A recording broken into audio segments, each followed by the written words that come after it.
Fala pessoal do CNCcast, tudo bom com vocês? Jargão aqui, né?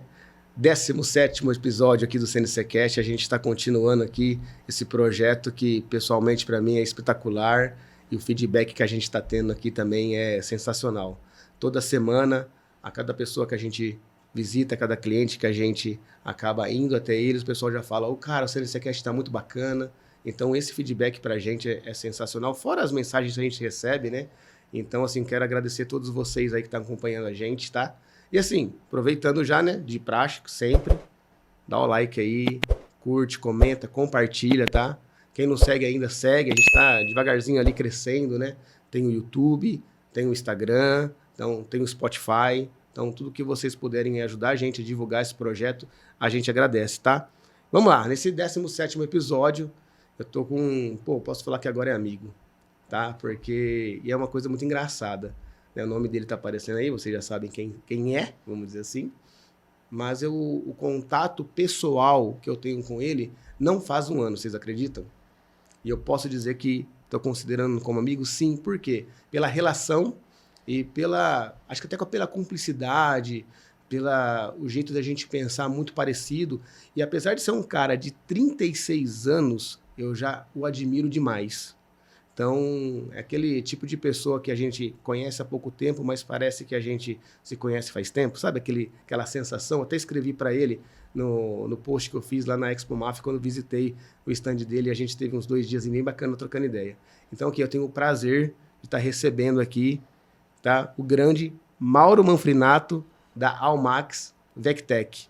E depois a gente vai explicar um pouquinho disso daí. Mauro, muito obrigado, cara, a gente ter conversado, a gente ter se conhecido, ter trocado algumas ideias e de você ter aceitado participar do nosso projeto aqui, nossa fábrica de campeões, onde você vem aqui sentar na cadeira dos campeões, porque você, com pouco tempo de idade, assim, vamos dizer assim, um cara muito novo, né? Que a gente tem a oportunidade ali de estar contando a sua história, uma história aqui que, com certeza, o pessoal vai ter umas inspirações muito bacanas. Então, assim, agradeço demais você ter aceitado participar desse projeto aqui, que é a Fábrica de Campeões. Bacana, bacana. É um prazer, Diego, tá aqui sentado, né? Já assisti quase que todos os podcasts que vocês fizeram, né? Eu me sinto honrado por estar aqui, até pelas pessoas que já passaram aqui, né? Quando foi feito o convite para mim, eu falei, Diego, eu acho que eu ainda não tô com esse culhão todo aí para sentar nessa mesa e poder bater esse papo aí com vocês.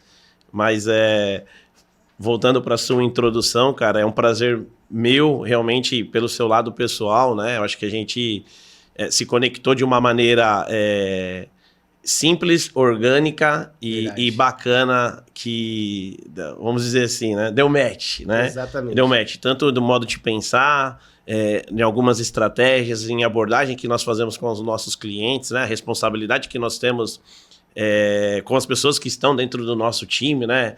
A gente vê você muito zeloso ali pelas pessoas que estão ali ao seu redor, pelo seu time de marketing, pelo seu time de vendas, né? Pelo time de sócios da empresa onde que você trabalha. Então, para mim é uma honra poder compartilhar esse momento, né, com você, e é uma honra estar aqui com vocês. Que isso, cara. Que isso. Eu que agradeço. E é verdade, quando eu convidei o Mauro, ele falou, Diego, eu acho que ainda eu tenho que, vamos dizer assim, ter um pouquinho mais de cavaco no pé para sentar nessa cadeira. Eu falei, não, cara. Só o pouco que a gente conversa, que eu conheço a sua história, eu tenho certeza que o pessoal vai se inspirar. Porque, assim, a gente já teve algumas pessoas aqui da sua idade, o Celso da Scomptech, a Natália Passarella da Sintercam, que são pessoas novas que, tipo assim, tem uma visão diferente, que também ali... Lógico, todo mundo tem sua fase, vamos dizer, você não precisa ter 60 anos para ser uma pessoa bem-sucedida, né? Então a gente tem que pegar sempre os dois lados, vamos assim, das experiências, das viradas de chave, e é isso que eu quero hoje aqui, tentar tirar de você, vamos ver se eu consigo. Mas, para começar, eu te apresentei aqui como o Mauro Manfrinato, da Almax e da Vectec, né? E vamos explicar um pouquinho, assim, lógico, a gente vai chegar depois na sua história, nas duas, mas por que Almax e por que Vectec? Como é que chegou nessa junção aqui, cara? Não, bacana, bacana. A Almax, ela é uma empresa minha, né? Eu adquiri a Almax em 2018 e a gente acabou virando distribuidor da Vectec aqui no Brasil, né? Em um determinado momento, o Jefferson, que era o gerente nacional da Vectec aqui no Brasil, ele veio a falecer E a Vectec acabou ficando sem estrutura aqui no Brasil, né? Por ter, vamos dizer assim, só um CPF responsável por toda a operação dela no Brasil. Mesmo você tendo canais de distribuição, a Vectec mantinha esse gerente de relacionamento aqui, que era o qual centralizava todas as informações e todo o relacionamento com a fábrica. Nesse momento, quando o Jefferson faleceu, o Armando, que hoje ele é o nosso vice-presidente de vendas internacionais, ele me fez um convite para que eu assumisse provisoriamente uma posição de relacionamento com os clientes, né, da Vectec. E nós passamos por um período ali de 3 meses de alguns testes, algumas sugestões que eu dei de mudança de mercado, mudança de política para eles. E quando foi isso, eu assumi em dezembro.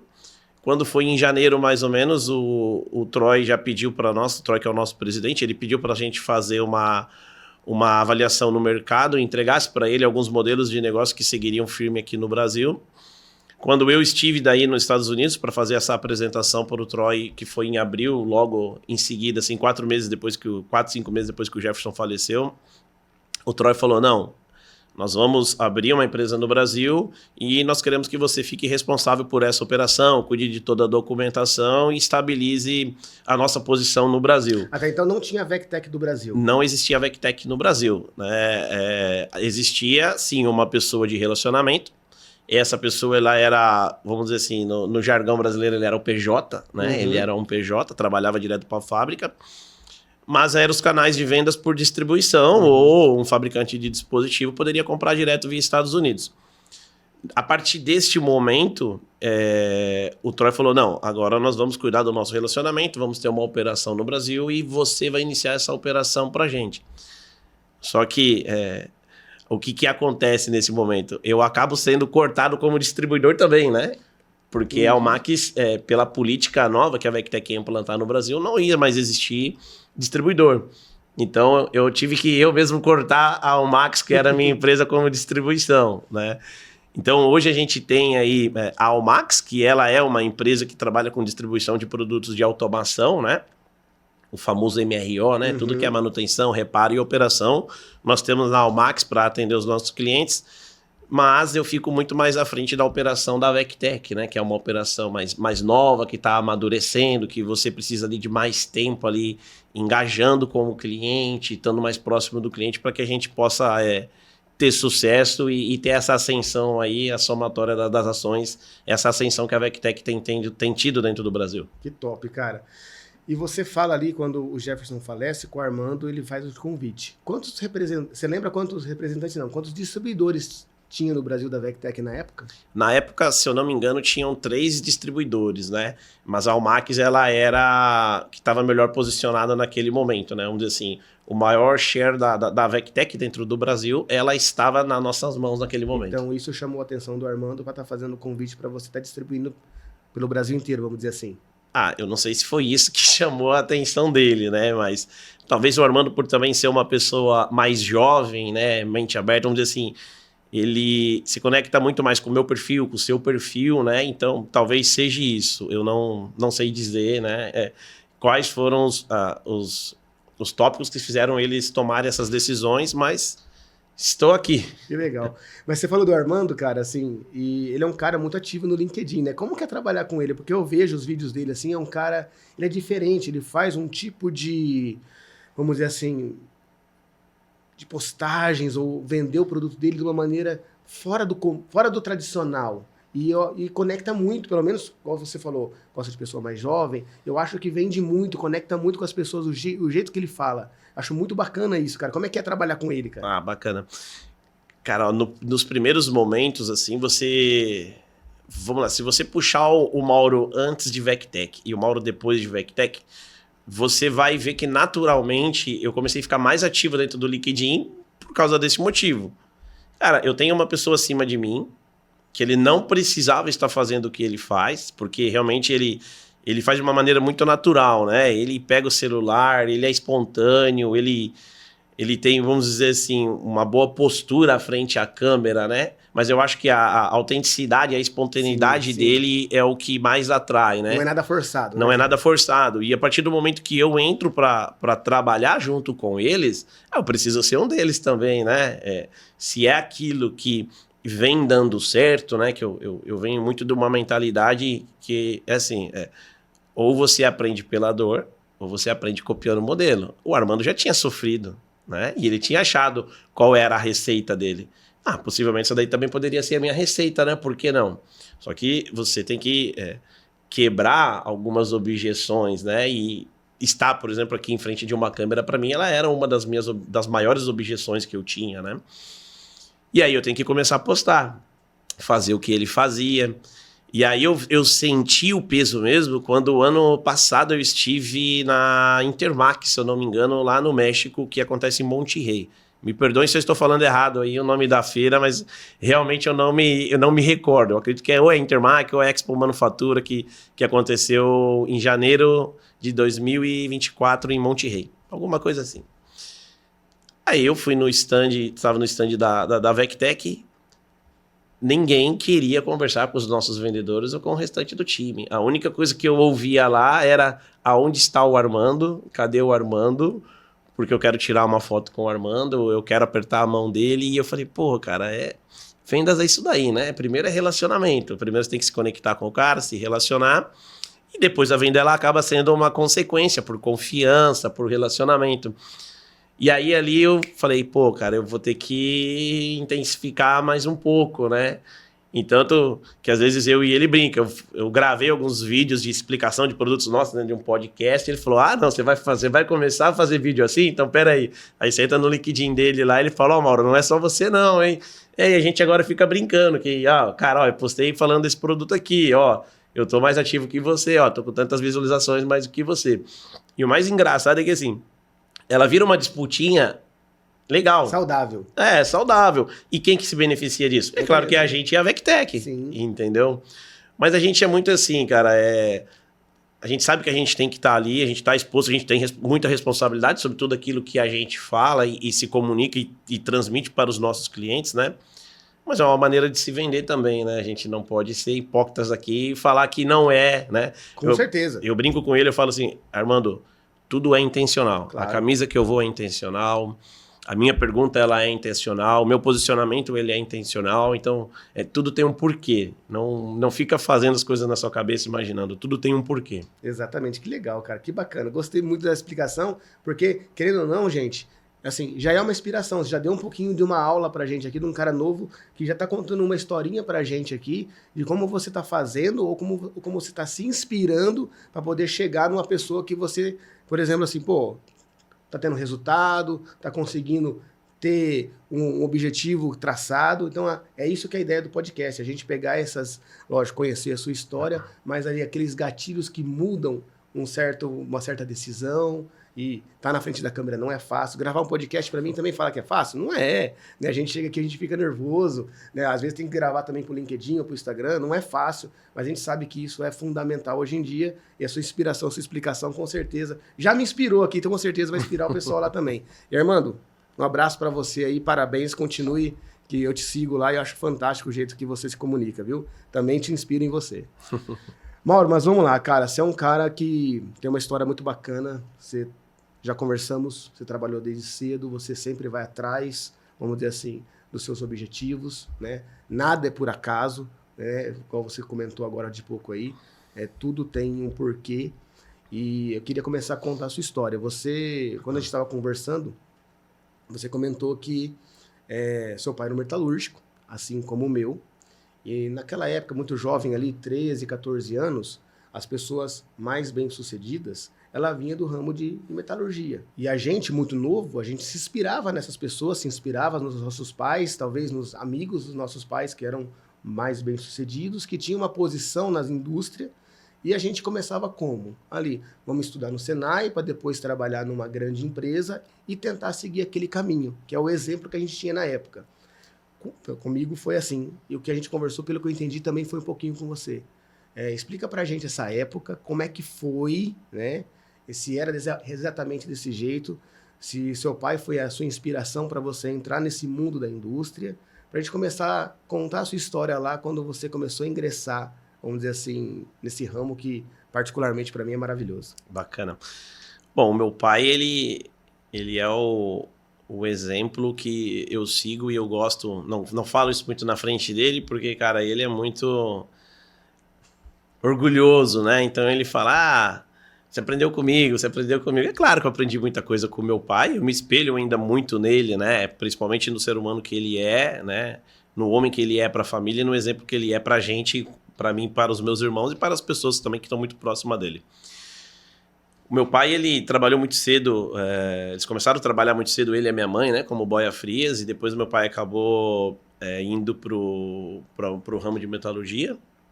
Meu pai se especializou em conformação a frio, né, então ele trabalhou na Metalac, na parte de fazer parafusos, né, os famosos telepes da vida aí, e depois meu pai acabou indo para a Bauhoff Neumayer, né. O meu pai é uma pessoa que não conseguiu terminar os estudos e muito menos uma faculdade.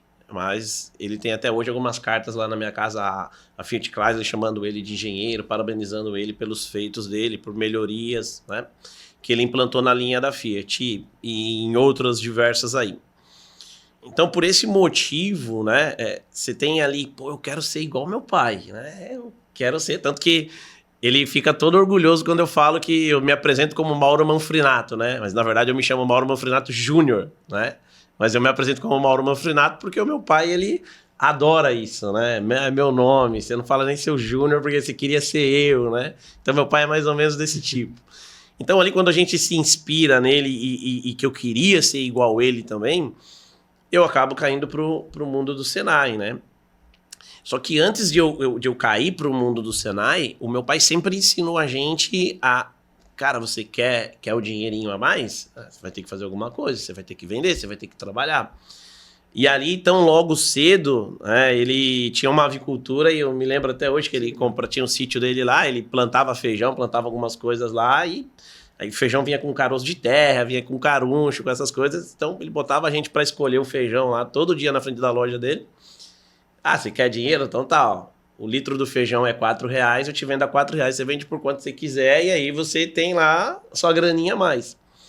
E nessa daí eu comecei a estudar no Senai e fazia essas vendas na escola, fazia essas vendas de porta em porta, né? Só que já o dinheiro já não era mais suficiente, né? Você começa ali a pegar a adolescência ali já querendo sair, querendo ir no cinema, né? Com as menininhas. Então, o que acontece nesse momento? Eu vou lá e eu falo, mãe, você faz um pãozinho caseiro maravilhoso. Preciso que você faça pão caseiro para mim vender na rua, para mim complementar a minha renda. E nesse momento, quando eu tô ali vendendo pão, eu vendia mel na rua também, que o meu tio tinha uma apiária dentro da chácara dele, então a gente vendia...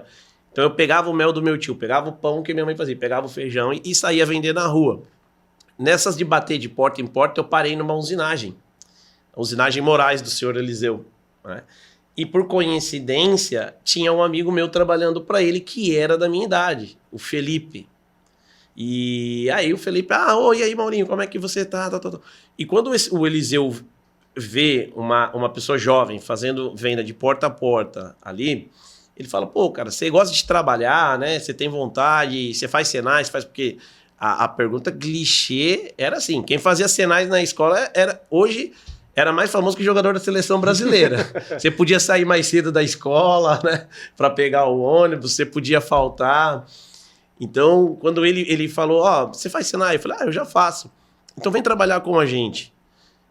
E eu lembro até hoje, eu entrei ganhando R$200, cara, por mês. E aí eu comecei a trabalhar com o Eliseu quando eu tinha 14 anos. Eu comecei ali fazendo ajustagem mecânica, né? Então eu era o ajustador de bancada deles. Logo 3, 4 meses eu acabei indo para a Fresa.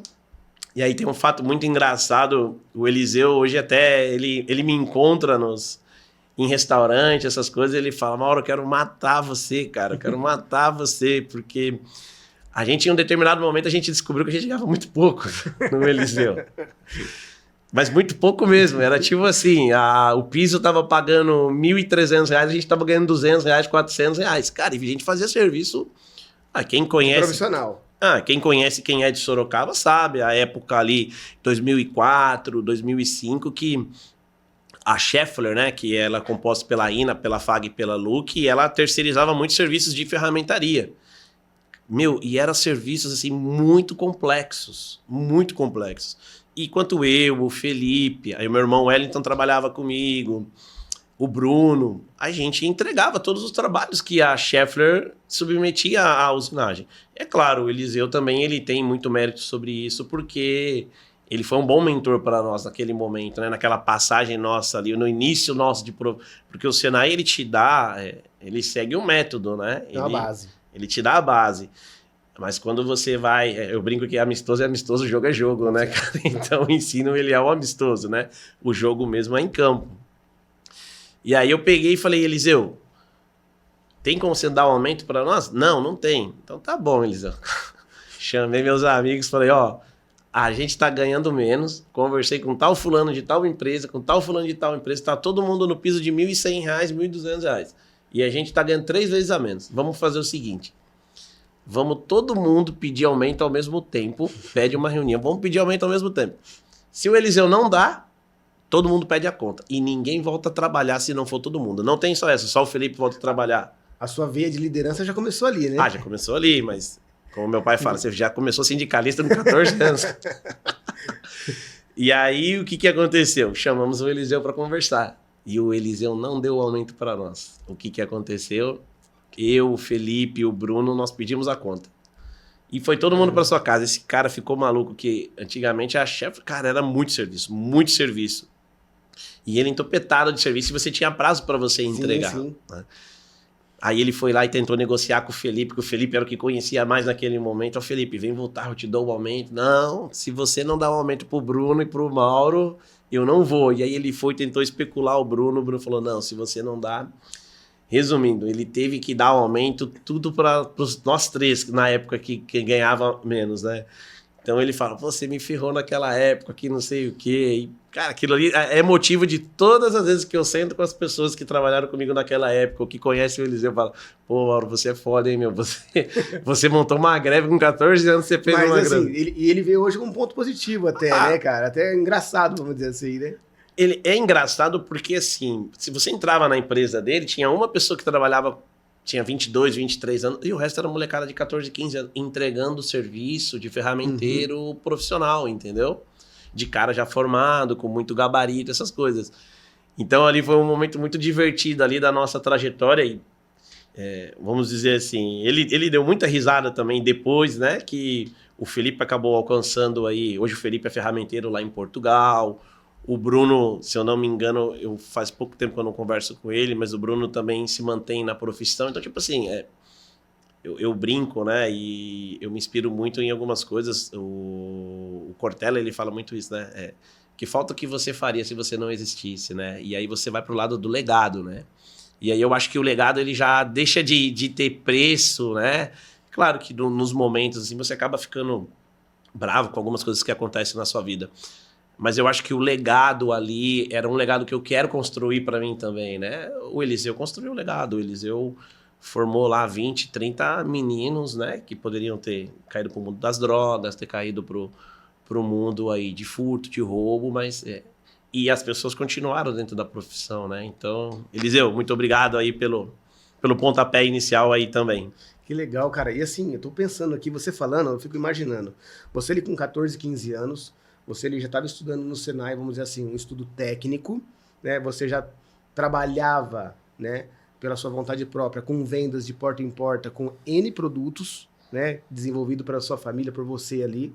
Você teve um mestre, igual você acabou de agradecer o Eliseu ali agora. Você, querendo ou não, você falou que seu pai brincou com sindicalista, mas eu gosto de olhar para o lado sempre positivo das coisas. Não, foi uma atitude de liderança. Então, muito novo ali, com 14, 15 anos, você já começou a se moldar. Então, agora... Fazendo uma pergunta diferente para você.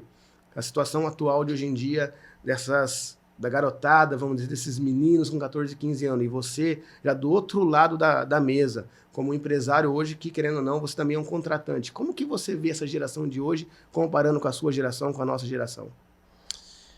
É um pouco complicado a gente falar do atual mercado e principalmente esse mercado inicial, né? Que é o shutdown da galerinha entrando no mercado, né?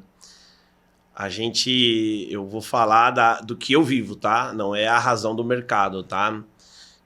A gente tem muita dificuldade, porque hoje a indústria, ela está cada vez mais exigente, então você tem que ter uma mentalidade para você, né? Você tem que ter um fit cultural, você tem que ter a mentalidade, você tem que ter as formações.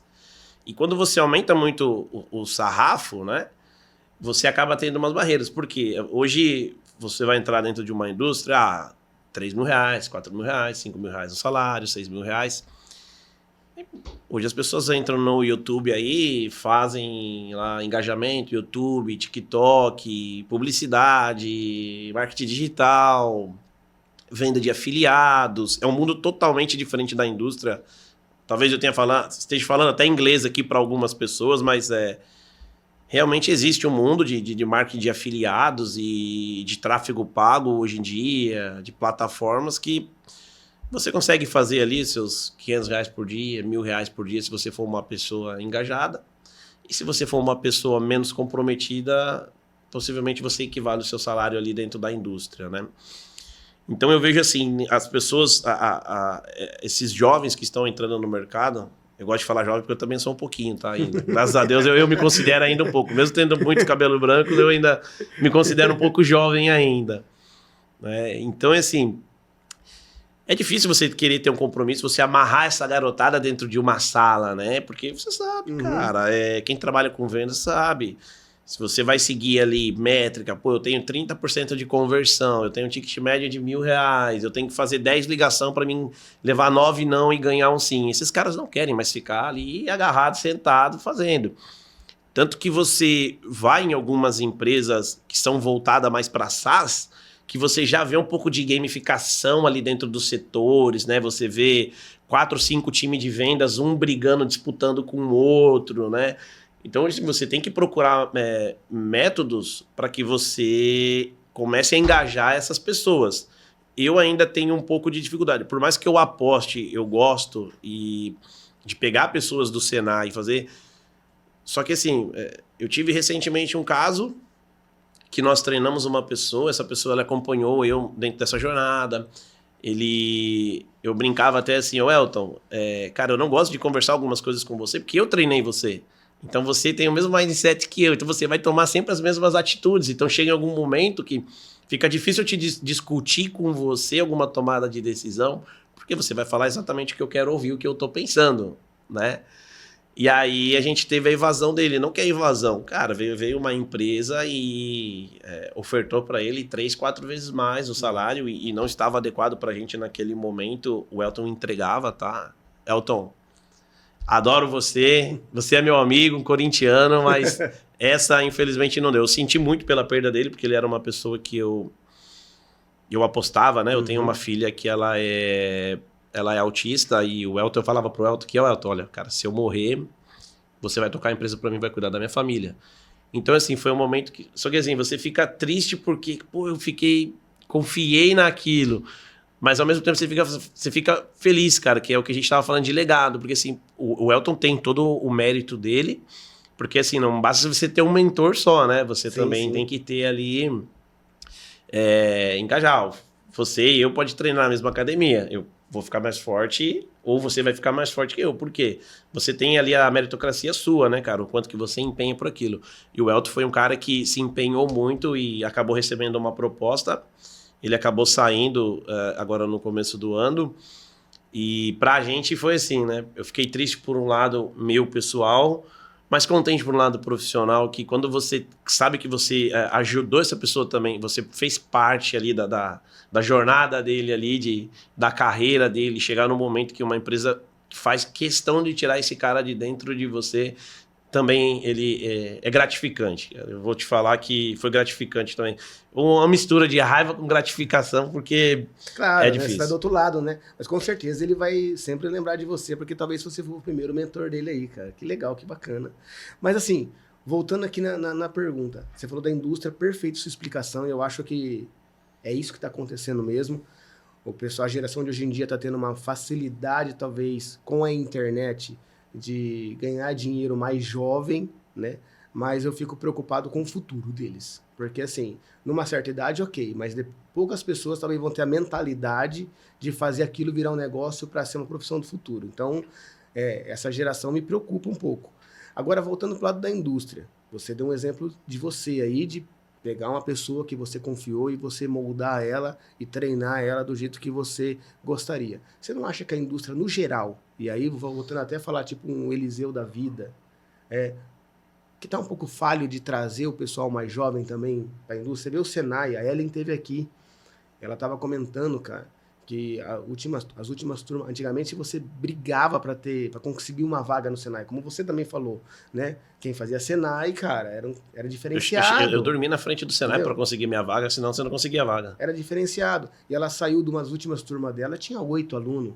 Desses 8 alunos, um vendia tênis pela internet, estava ali porque ele precisava fazer a carga horária dele do colégio que ele trabalhava, e o outro já estava gravando música de funk.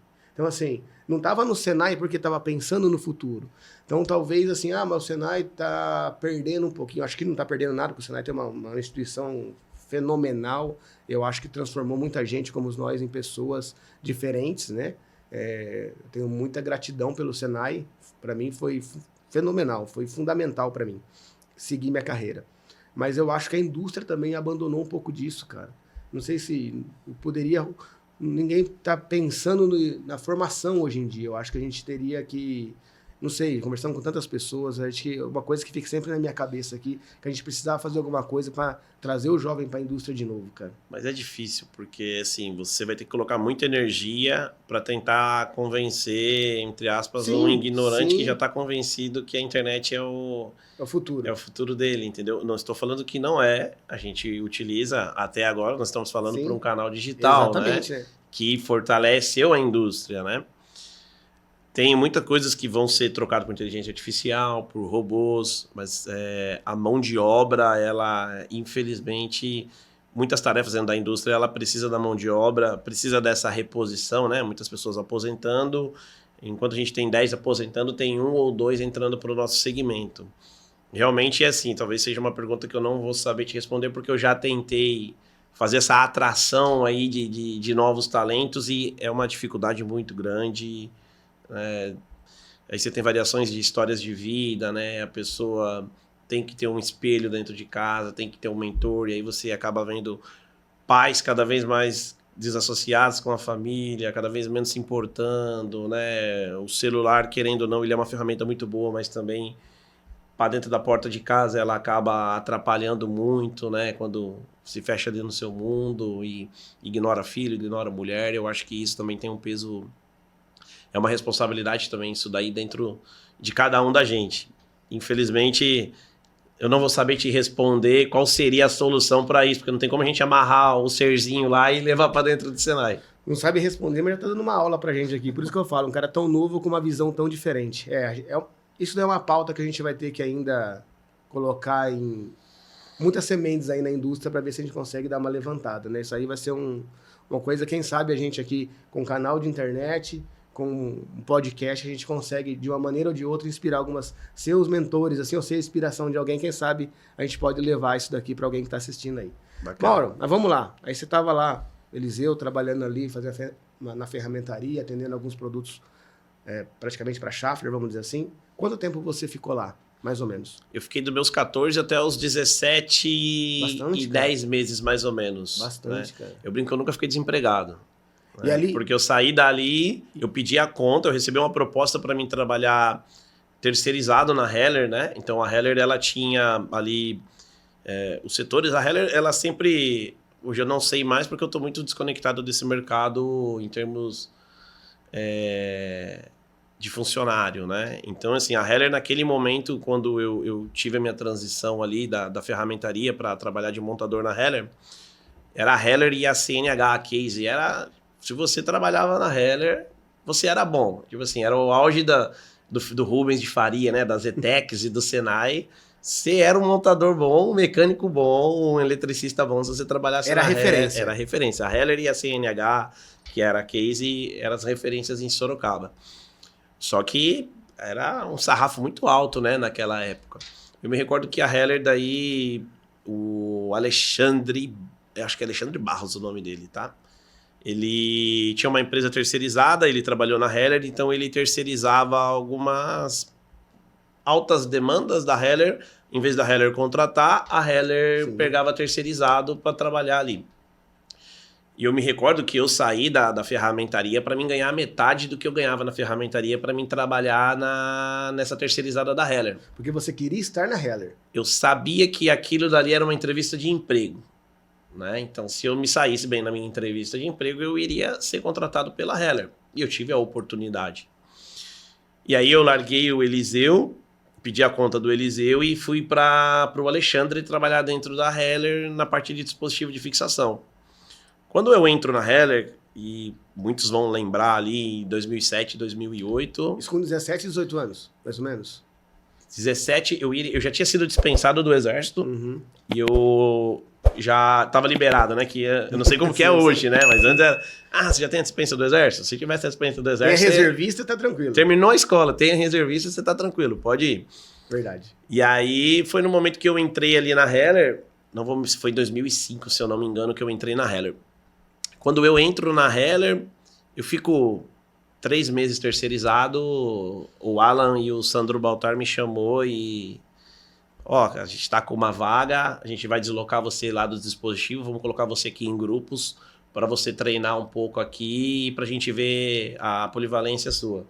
Eu me recordo que eu fiquei 2 ou 3 semanas lá e aí eu fui convidado para preencher uma vaga de montador mecânico na Heller. Foi uma coisa assim muito rápida, e daí meu salário, que eu tava ganhando metade do que eu ganhava no primeiro, em 3 meses ele virou 3 vezes mais do que eu ganhava no primeiro, mas foi uma aposta que eu fiz, né? Eu queria estar ali, eu sabia que a Heller seria uma boa escola para mim, né? E aí eu comecei minha trajetória dentro da Heller, né? Como montador mecânico, e montei ali dispositivo, montei a parte de grupos que eles chamam, né? Então, unidade hidráulica, agregado hidráulica, magazine... Enfim, tudo que fazia parte dos grupos da máquina, né? Do subconjunto da máquinas, eu acabei ficando ali. E, cara, a Heller realmente tinha muitos meninos do Senai, né? Sim. Muitos meninos começando. A Heller tem muitos talentos até hoje. Eu brinco que com o pessoal da Heller, a Heller ela é outro mundo, né? Não vá achando que quando você sair da Heller você vai ganhar a mesma coisa, vai ter as melhores ferramentas, as melhores condições para você trabalhar. Porque não é assim que acontece na rua, não, né?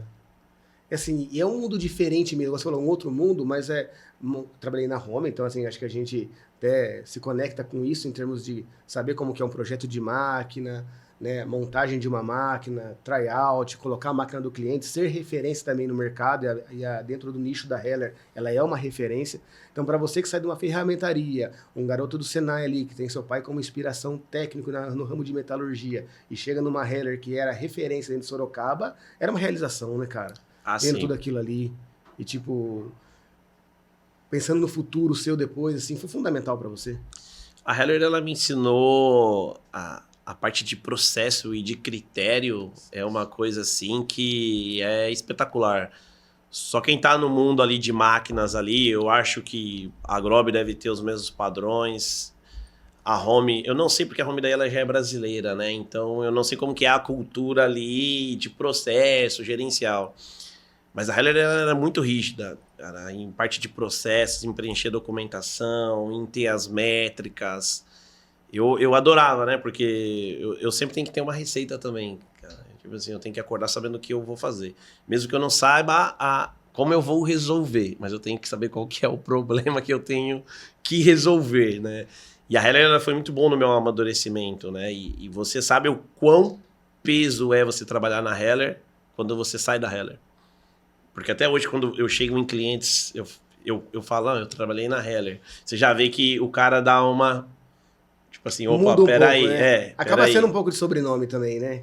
Porque você, querendo ou não, ela é uma empresa que tem poucos funcionários, né? Poucas pessoas tiveram a oportunidade. E as pessoas, eu até brinco, eu só não dei continuidade na Heller porque existe uma regra lá dentro da Heller que não existe mais futebol dentro da Heller por causa de mim. Essa história eu já sei. Conta pra gente aqui, cara. Ela é engraçada. Cara, eu tive um problema na Heller. Quem conhece aí as MCH, vai se lembrar. As MCH, elas têm um conjunto de engrenagem internamente, a caixa de engrenagem, Sim. né? E ele faz as trocas de gama ali para mudar a rotação e o torque do equipamento. Aí é um trabalho danado porque você tem que atingir, se eu não me recordo, você tinha que atingir um decibéis de ruído dela, né? E como que você tirava? Você tinha que passar a pedrinha em todos os dentes de engrenagem, arredondar todos os dentes de engrenagem. Era um trabalho de quase um dia e meio. E no final do meu dia fui guardar as engrenagens que eu tinha já balanceado e uma engrenagem ia cair. Eu fui lá e coloquei a mão. Nessa de eu colocar a mão, eu quebrei o dedo. Fiquei 45 dias afastado. Nossa. E aí, quando voltei do trabalho, né? Aí, como foi um acidente de trabalho, eu peguei estabilidade. Eu fui... Chamei o Fernando Castigo hoje, que tá na SCW. Falei, Fer, vamos ver pra gente reabrir o Grêmio e fazer um campeonato interno? Não, vamos. Aí a gente começou a organizar o campeonato interno. E eu lembro como se fosse hoje, passando no refeitório assim com a bandejinha. O Sandro Baltar sempre muito sério, né? Poucas risadas. O Sandro Baltar, eu acredito que ele esteja na Heller lá até hoje. Ele olhou pra mim e justamente o Fernando estava do meu lado e falou, olha, se alguém se machucar, eu vou mandar embora. E eu não quero saber quem seja. Se alguém se machucar, eu vou mandar embora. A gente não pode perder gente aqui. Porque já tá com o quadro reduzido. Não sei se vocês se recordam. Tivemos um corte lá em 2008, né? Acho que toda a indústria sofreu um impacto que, salvo engano, foi causado pela Ford ou por uma bolha imobiliária nos Estados Unidos. Então a Heller foi mandada embora 70 pessoas e depois mais 30. Foi quase um corte de 50% de pessoas. E eu me escapei do facão, né? Então, tipo assim, eu tô na Heller e escapei do facão, né? O famoso facão, né? Eu lembro disso daí, escapei do facão. Só estava esperando a chamada. Fomos fazer o campeonato. Primeiro jogo do campeonato, quem foi o cidadão que quebrou o dedo? Justo o dedo que eu tinha machucado nas engrenagens da Heller, das MCH.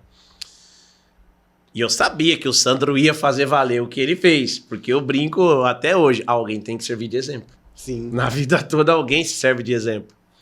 E aí foi num momento ali que eu acabei tentando trabalhar alguns dias da semana. Algumas pessoas sabiam que eu estava com o dedo quebrado.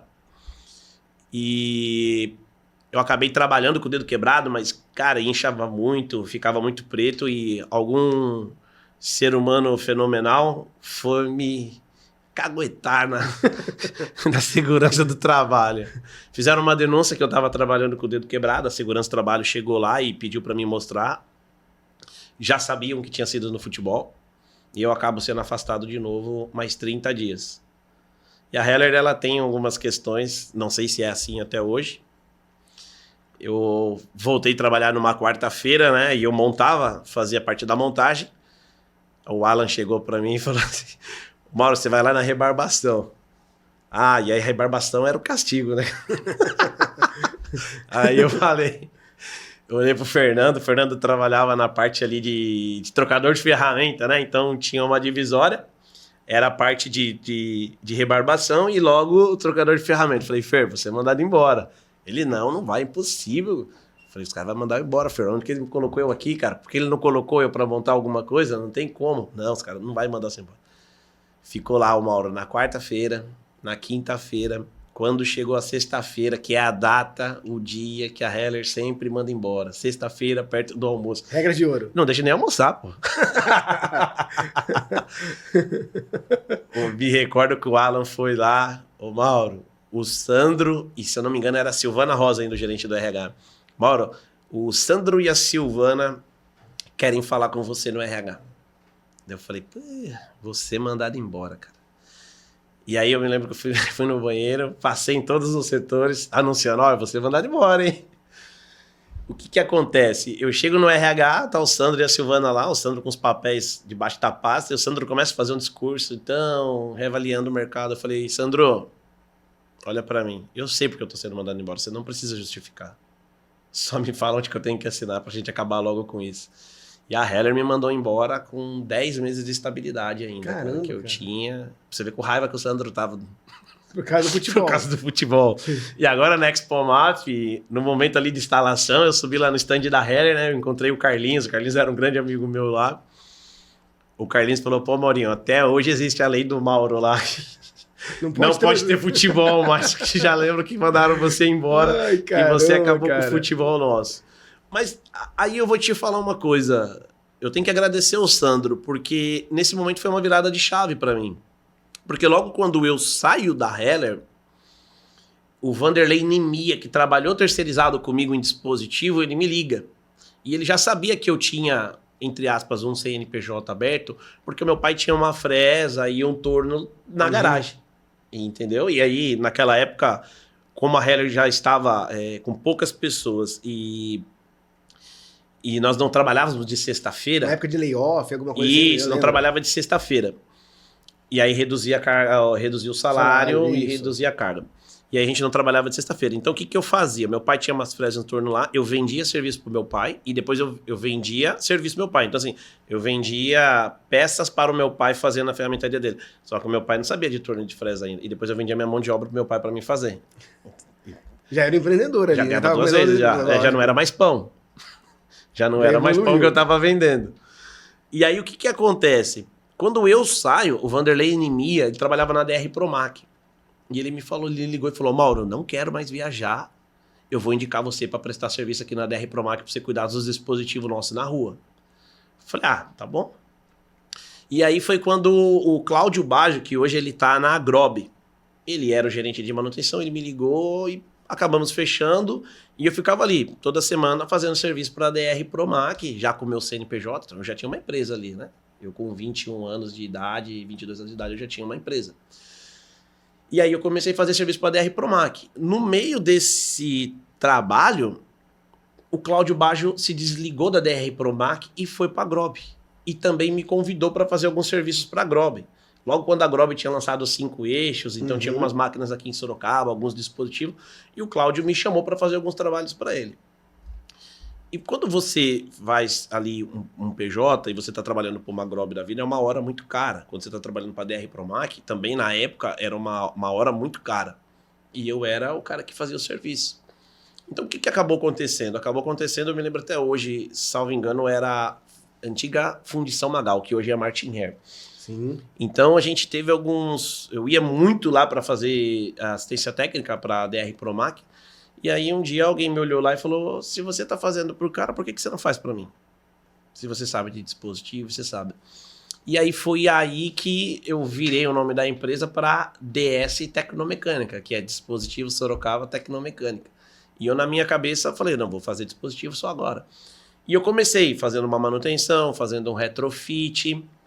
E quando eu fui ver, isso foi muito natural, eu já estava lá com 2 centros de usinagem, com torno, com fresa. Eu já tinha separado do meu pai, então tipo assim, pai, você já conquistou tudo na vida, você já tem casa, você já tem sítios, e você já tem as suas maquininhas aí.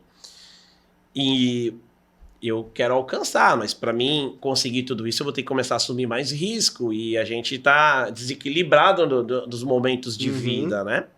E isso também aconteceu com alguns sócios que eu tive no meio da minha trajetória, que assim, se você não está conectado de momento de vida, se você não tem ali uma visão futura um pouco similar, você não consegue progredir com a sua sociedade, você não consegue. E ali foi o momento que eu também saí do meu pai e comecei a seguir a minha carreira solo ali. Quando fui ver, eu já estava com 25 funcionários ali. Essa foi a segunda virada de chave, talvez? Foi. Mas a gente teve alguns trajetos aí, alguns pontos assim muito importantes, né? Porque aí a gente está falando ali de 2014 já. Eu já tinha 3 anos desligado da Heller, mais ou menos. E aí o que acontece? Houve de novo uma bolha. Não sei o que aconteceu, se foi a Ford de novo. Acho que 2014 deu uma estremecida no mercado de novo. E eu tava lá, entupado de funcionário, vendendo dispositivo. E daí eu falei, pô, não vai dar, né? O que a gente tem na mesa? A Heller fabrica centro de usinagem, mas não usina tudo dentro. O fulano, ele vende só engenharia em montagem. E aí eu tive que trabalhar ali o meu racional, né, cara? No que eu sou bom? Eu sou bom em desenvolver soluções, né? Porque na época eu já estava ali fazendo células robotizadas, dispositivos de fixação, teste de estanqueidade, máquinas de montagem, né? Eu, com 23 anos de idade, eu já estava ali num faturamento ali de 8 milhões, 9 milhões anos, mais ou menos. Né? E muito novo e uma ascensão muito rápida, né? Mas tem seus preços, né? Que aí em 2014 foi a primeira vez, eu vou falar igual o Geraldo Rufino, que eu não quebrei, eu fiquei sem dinheiro. Né? Geraldo Rufino que fala muito isso, não sei se você acompanha ele. Sim, claro. E ali em 2014 a gente teve uma estremecida no mercado, eu acabei abrindo mão da minha ferramentaria, né? Decidi, falei, não vou mais vender ferramentaria,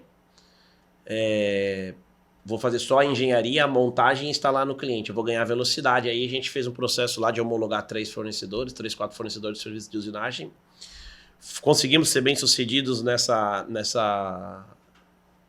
parte, né, que a gente fala ali, porque você sair de uma ferramentaria, ter bastante funcionário e conseguir provar para o cliente que você vai conseguir entregar a demanda dentro do prazo, para quem trabalha aí com hoje, se você pega aí exemplos, você tem a Rochelle, você tem a CC, você tem lá o seu amigo Renato, que é amigo meu também, Sim. da Proem, né? Você tem a Brasfer, você tem... Enfim, você tem algumas ferramentárias que trabalham só com engenharia de aplicação, né? Que eles fazem produtos especiais para montadoras, né? E esses caras, todos eles têm ferramentaria, né? Então, como que você vai vender para o seu cliente que você tem capacidade de entregar um produto de 1 milhão, 1,5 milhão de reais, né? Só que ali, naquele momento, a gente conseguiu se manter no mercado, né? Eu tinha uma posição muito forte em Minas Gerais e no Rio Grande do Sul, né? As pessoas não se importavam mais pela estrutura. Eu já passava a ter mais confiança no mercado e as pessoas, eu confio no Mauro. Se o Mauro tá falando que ele vai entregar, ele vai entregar. E, cara, eu sempre fui muito assim, né? A palavra, ela tem consequência e ela vale, né? E todas as vezes que eu me comprometi a entregar alguma coisa, a gente sempre foi até o final. Isso mesmo custando dinheiro pra gente, custou afastamento de família. Por muitas vezes você já não sabe se você é casado, se você não é, se a mulher... Como a mulher vai te receber e te receber 2 dias em casa para você ter que voltar de novo. Então é uma coisa assim que foi um momento ali muito, muito forte pra gente ali, mas... Graças a Deus a gente sobreviveu, dando uma posição muito boa no mercado ali. Foi bacana ali. Cara, nessa história que você tá me contando, tem 2 perguntas para te fazer aqui. Pô, puta processo, né, cara? Tipo assim, imagino que deve, assim, além da ascensão, você fala de uma quebra, depois de uma estabilização no mercado para poder manter seu nome. Mas para você fazer essa ascensão, você fala a palavra processo quando você estava lá na Heller. E essa palavra processo, você falou assim, eu não sei como que é a Home, porque a Home é uma empresa brasileira. Mas essa é a palavra processo que eu aprendi na Home também, é o que eu carrego para sempre, cara. Porque tudo quando você coloca processo, tudo que você coloca ali, vamos dizer assim, quando você escreve, quando você coloca etapa por etapa, é diferente. Então, e você consegue ver isso nos profissionais. A pessoa que tem um processo de trabalho, ela é diferente, às vezes até de quem vamos dizer assim, quem aparece mais. Mas o processo é fundamental. Para mim, hoje, eu falo que a Home foi uma escola para mim, uma base para mim. Pelo quê, Diego? Pelo processo. O Daniel da Tornos falou a mesma coisa aqui da Tornos. O que mais para ele chamou a atenção da Tornos? Processo. Quando você tem processo bem aplicado, cara, é diferente. Então, isso que você falou da Heller, depois que você sai da Heller, essa ascensão que você tem, isso que você aprendeu lá, a base que você aprendeu lá, o processo que você aprendeu lá, você acha que foi fundamental para você ter essa ascensão, cara? Você conseguiu aplicar? Na verdade, eu não falo que é ascensão, e eu até uns 2, 3 anos atrás eu me achava um empreendedor e não um empresário. Uhum. Eu brinco que o empreendedor, ele tem mas é uma ascensão, você sai de CLT... Sim, e você... mas é que daí é subjetivo, né? E aí eu vejo é claro, eu não vou falar ascensão, mas é um amadurecimento da minha trajetória, sim, né? Eu não encaro como ascensão porque eu ainda não estou onde eu queria estar, né? Legal. Eu não cheguei aonde eu queria chegar ou aonde eu planejei chegar. Legal. Eu brinco quando eu sento com algumas pessoas mais íntimas e eu fico à vontade em falar isso aqui com você. Eu planejei, vamos dizer assim, pela ascensão que você falou, pelo que eu faturava lá atrás, quando muito jovem, eu planejei estabilizar minha vida com 30 anos. E com 30 anos foi onde eu tomei a maior queda da minha vida, foi com 30 anos de idade. Essa é a segunda pergunta que eu anotei aqui, porque você fala, como o Geraldo Rufino falou, eu não quebrei, eu fiquei sem dinheiro. Como que é ter uma mentalidade de você falar, cara, cheguei num momento que eu não tinha planejado, meu planejamento era totalmente diferente e tá acontecendo o que aconteceu. Como que tem que ser a mentalidade, como que tem que ser o mindset para você sair dessa, cara? Eu vou voltar um pouco, vou retroceder um pouco dessa sua pergunta para me responder ela, para que a gente contextualize aqui Você a que minha manda. vivência. Você Tá que bom? manda. Num determinado momento, em 2017, ali, eu recebi um convite de uma empresa para mim ser distribuidor da marca deles. Tá? Então, eu estava ali com a DS Tecnomecânica e eu recebi um convite para mim ser distribuidor de uma marca. Só que para mim ser distribuidor daquela marca não fazia sentido para mim, porque eu deveria vender aquele produto para os meus concorrentes. Então, eu não ia ter ali uma autoridade ou uma conversão muito boa, né? Nesse momento, eu abro o leque e falo, pô, eu não posso perder essa oportunidade, mas eu também não posso colocar ela aqui. Eu vou ter que ter uma empresa de distribuição de produtos. O que que eu faço? Eu monto uma do zero ou eu compro uma? E aí, quando você olha para o mercado, você vê que todas as distribuidoras de produto de automação têm 20 anos de mercado, 25 anos de mercado, 30 anos de mercado, né? E aí você fala, pô, o sarrafo é muito alto, né? Eu vou entrar distribuindo agora. A Festo não vai querer que eu seja um distribuidor dele. A Novos, que hoje a gente é Novos, não vai querer que eu seja distribuidor deles. A Balf não vai querer que eu seja distribuidor deles. Eu só tô começando, só sou mais um, né? Não existia um Oceano Azul, né? Que tem um livro, Oceano Azul, não sei se você já teve a oportunidade de ler. É o oceano completo de tubarões e sangue para todo lado. É uma carnifaria do caramba, né? E aí eu falei, pô... E aí eu conheci o Firbida, que era da Cognix. Ele é ainda hoje da Cognix, foi uma pessoa que eu aprendi muito. Ele fez parte de muito desenvolvimento meu profissional também. E o Firbida falou, cara, eu trabalhei com um cara na Novos, e esse cara comentou comigo que tem um cara vendendo uma empresa lá em Campinas. E aí ele me conectou nesse cara, que hoje eu falo que ele é o meu mentor de vida. Eu brinco com as pessoas assim, eu falo, o Garcia é o pacificador da ONU, não tem briga com ele. Ele dá um jeito de colocar paz em tudo, né? E aí ele me apresentou e aí foi que eu comprei a Almax. E então, em um determinado momento, eu conduzi a Almax e a ADS Tecnomecânica em conjunto. Então, a Almax já era um distribuidor, já Já tinha era. anos de mercado. Já tinha uma parte de mercado. E assim, vamos dizer assim, para o mercado de distribuição, o tempo de vida, ele traz credibilidade. Ela te traz credibilidade, né? Porque se é uma empresa sólida, você não é mais um aventureiro, né? Você já tem algum pouco que seja, mas você já tem um processo ali implantado. A Almax, ela não tinha tanto sucesso naquela época, né? Ela era uma empresa que já não tinha tão boas marcas. A marca que ela tinha ali como principal pilar era a Novos, né? Hoje a Novos, ela representa um número muito bom para nós, na Almax, mas ela hoje já não é mais o pilar, né? E aí, dentro do desenvolvimento, eu não deixo eu não deixo mais nada na minha vida ser a principal fonte, né? E aí é que entra quando a gente falou de mentalidade. Quando eu compro a Almax, eu me descapitalizo, né? Então eu já tinha, vamos lá, fiquei sem dinheiro em 2014, recuperei esse dinheiro com alguns projetos que eu fiz para algumas empresas lá em Minas Gerais, capitalizei, aí vai o doido do Mauro de novo e, descapitaliza. Aí fui lá e entrei em um negócio que eu não sabia como se trabalhasse. Mas aquele negócio, né? É uma oportunidade que apareceu para você, que você não queria deixar de escapar, e é uma outra mudança de chave. Sim, né? Eu assumi risco de novo, né? Minha mulher fala, você não consegue ficar sem problema? Toda hora você quer estar dentro de um problema. Né? E ali, quando eu assumo a Almax, a gente ficou ali um ano tranquilo, aprendendo um pouco. O Firbida me ensinou muita coisa, né? Gerenciar um CRM, que hoje eu acho isso muito importante para a empresa. Algumas empresas, eles têm o CRM, mas eles utilizam 20% da capacidade do CRM. E talvez nem saibam para que eles só usam ali para centralizar os cadastros de cliente, fazer uma cotação de maneira rápida ou disparar e-mail marketing. Só isso. Mas tem muito mais coisas por trás, ferramentas boas que você tira bastante insights ali para o seu negócio.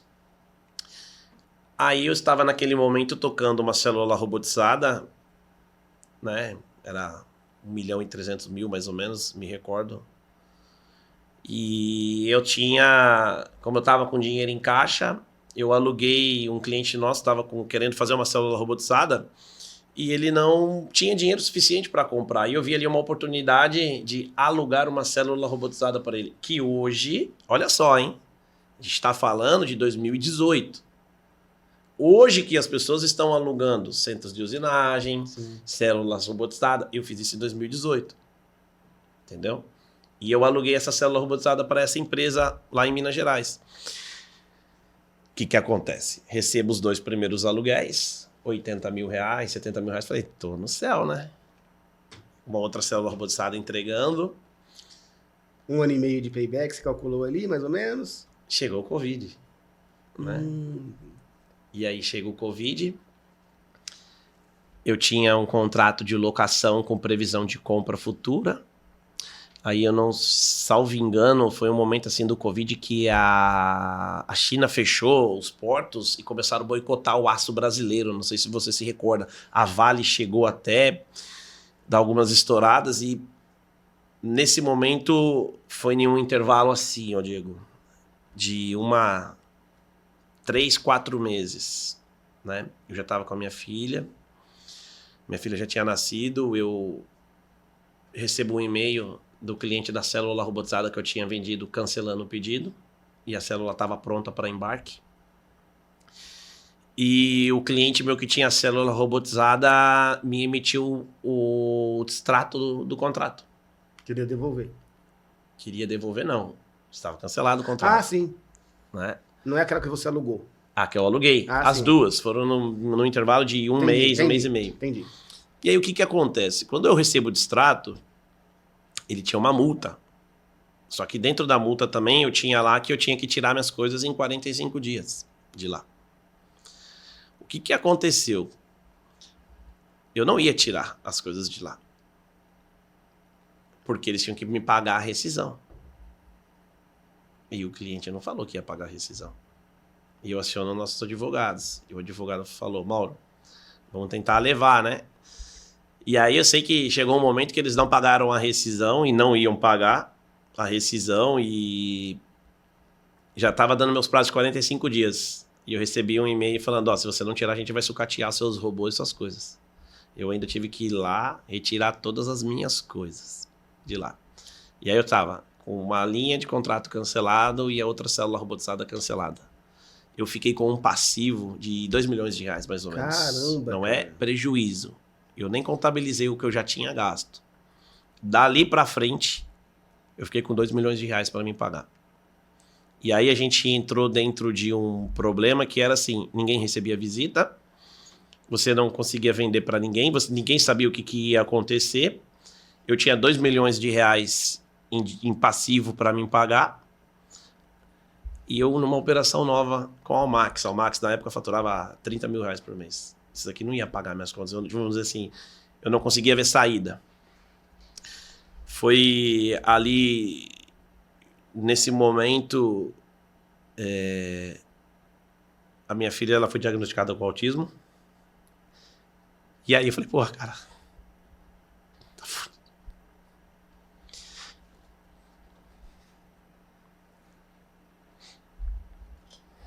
vamos lá, fica à vontade, cara. Como que fica a cabeça aí, cara? E aí eu não sabia muito o que fazer, sabe? Eu fiz muito parte de treinamento pessoal, desenvolvimento pessoal, sou formado em programação neurolinguística, eu tive uma mentalidade muito forte. Mas pra quem tem filho autista sabe o custo que é a de vida, cara. Você ser responsável.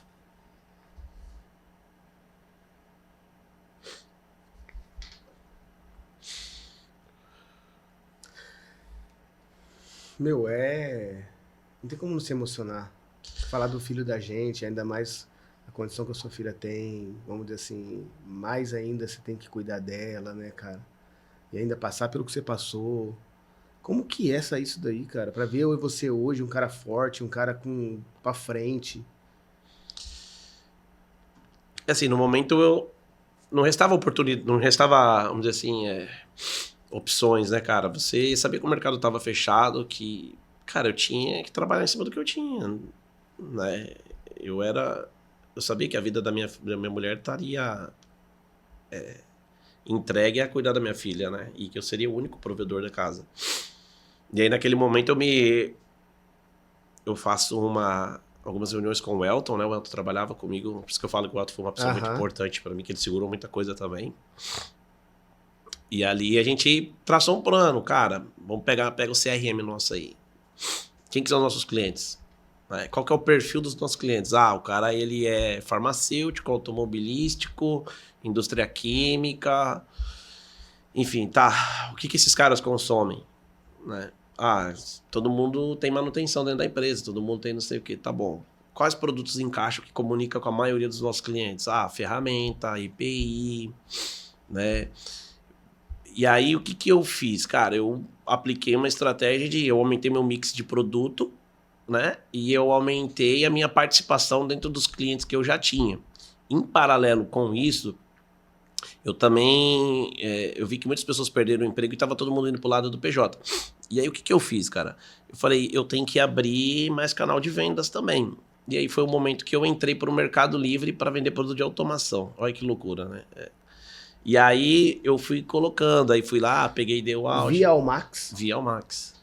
Eu já distribuía a Vectec na época, mas que foi aí até que o Jefferson depois veio falecer, foi depois da segunda trajetória do Covid, acho que ele faleceu em 2022, 2023. E nessa época a sua empresa de dispositivo, você não trabalhava mais? Não, não que eu tinha trabalhado, eu tinha unificado ela com a Almax e eu tive esses 2 projetos cancelados, né? E aí foi aí que a gente teve que fazer. Entendi, então já estava unificado, então tudo isso aconteceu já como Almax. Isso. Caramba, cara. Então você, não tem como não se emocionar ver esse seu lado também, porque eu tenho uma filha, Maria Luísa, também, cara, 10 anos, tudo pra mim. E é foda, cara. É difícil. E aí foi quando a gente começou a vender no Mercado Livre e intensificar. Mas peraí, vamos lá. Mas como que você chega no Mercado Livre? Cara, eu não tinha saída. Porque você já me contou, um dia a gente tava conversando, a gente tava tomando um café e você me falou, cara, comecei a vender pro Mercado Livre, aquilo ficou na minha cabeça. Agora você tá puxando aqui, como que você chega no Mercado Livre? Eu aumentei canal de vendas, né? Eu precisava fazer mais dinheiro. Por quê? Eu sabia que ia vir as consequências dos 2 milhões uma hora, né?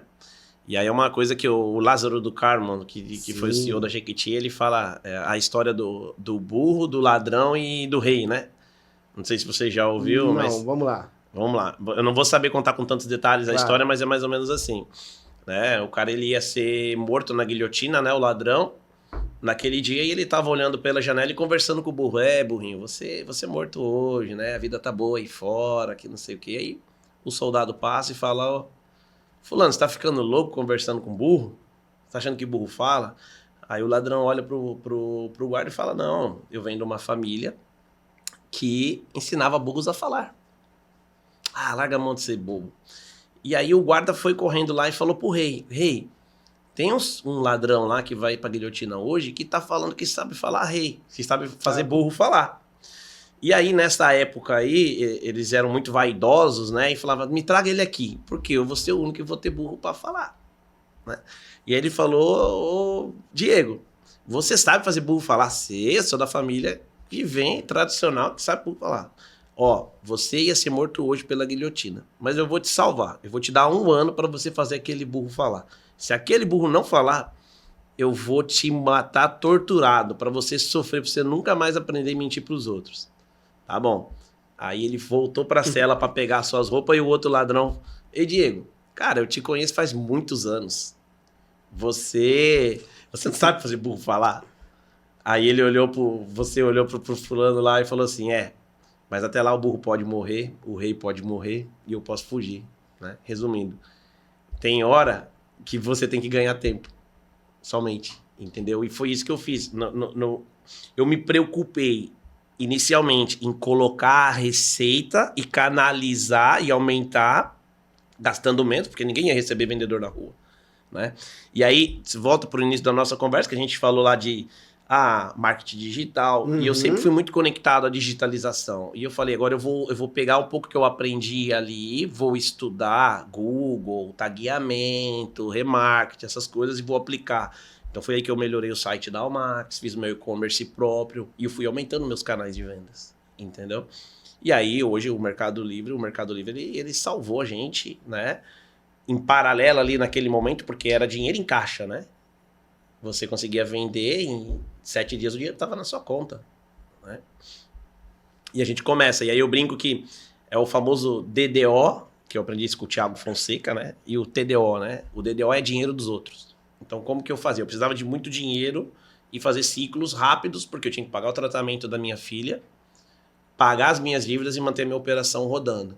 E aí o DDO, ele entra no quê? Eu acertava uma curva de vendas que a gente caía pra gente vender em 15 dias. Só que eu tinha um boleto para me pagar em 28 dias. Então, o que eu fiz? Eu não me fixei no luxo de ter 30% de margem. Eu fazia 10%, 8%. Mas era dinheiro dos outros, não era meu. Que era o DDO, entendeu? Então, eu ia lá, comprava em 28, vendia em 15, pagava o boleto e colocava 10%. Isso daí eu também aprendi o X da questão do Eike Batista. Ele fala, né? Como ele quebrou e ele voltou.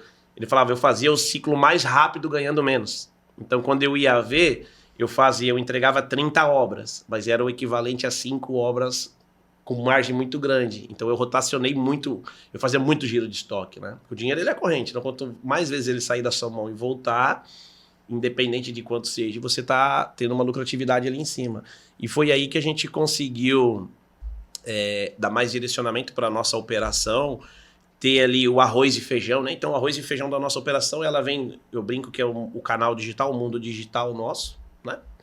E aí, o restante da operação, ela vem do B2B, né? Que a gente trabalha muito bem o B2B. Hoje, se você entrar lá, assistir um jogo hoje lá da Copa do Mundo de clubes lá, você vai receber um remarketing da Almax lá, porque você está dentro de um funil de vendas perpétuo nosso, que a gente deixa rodando lá, consequentemente. A gente já viu que não tem como desvincular a empresa que ela não aposta hoje dentro de um CRM, porque o CRM ele foi muito importante para a gente.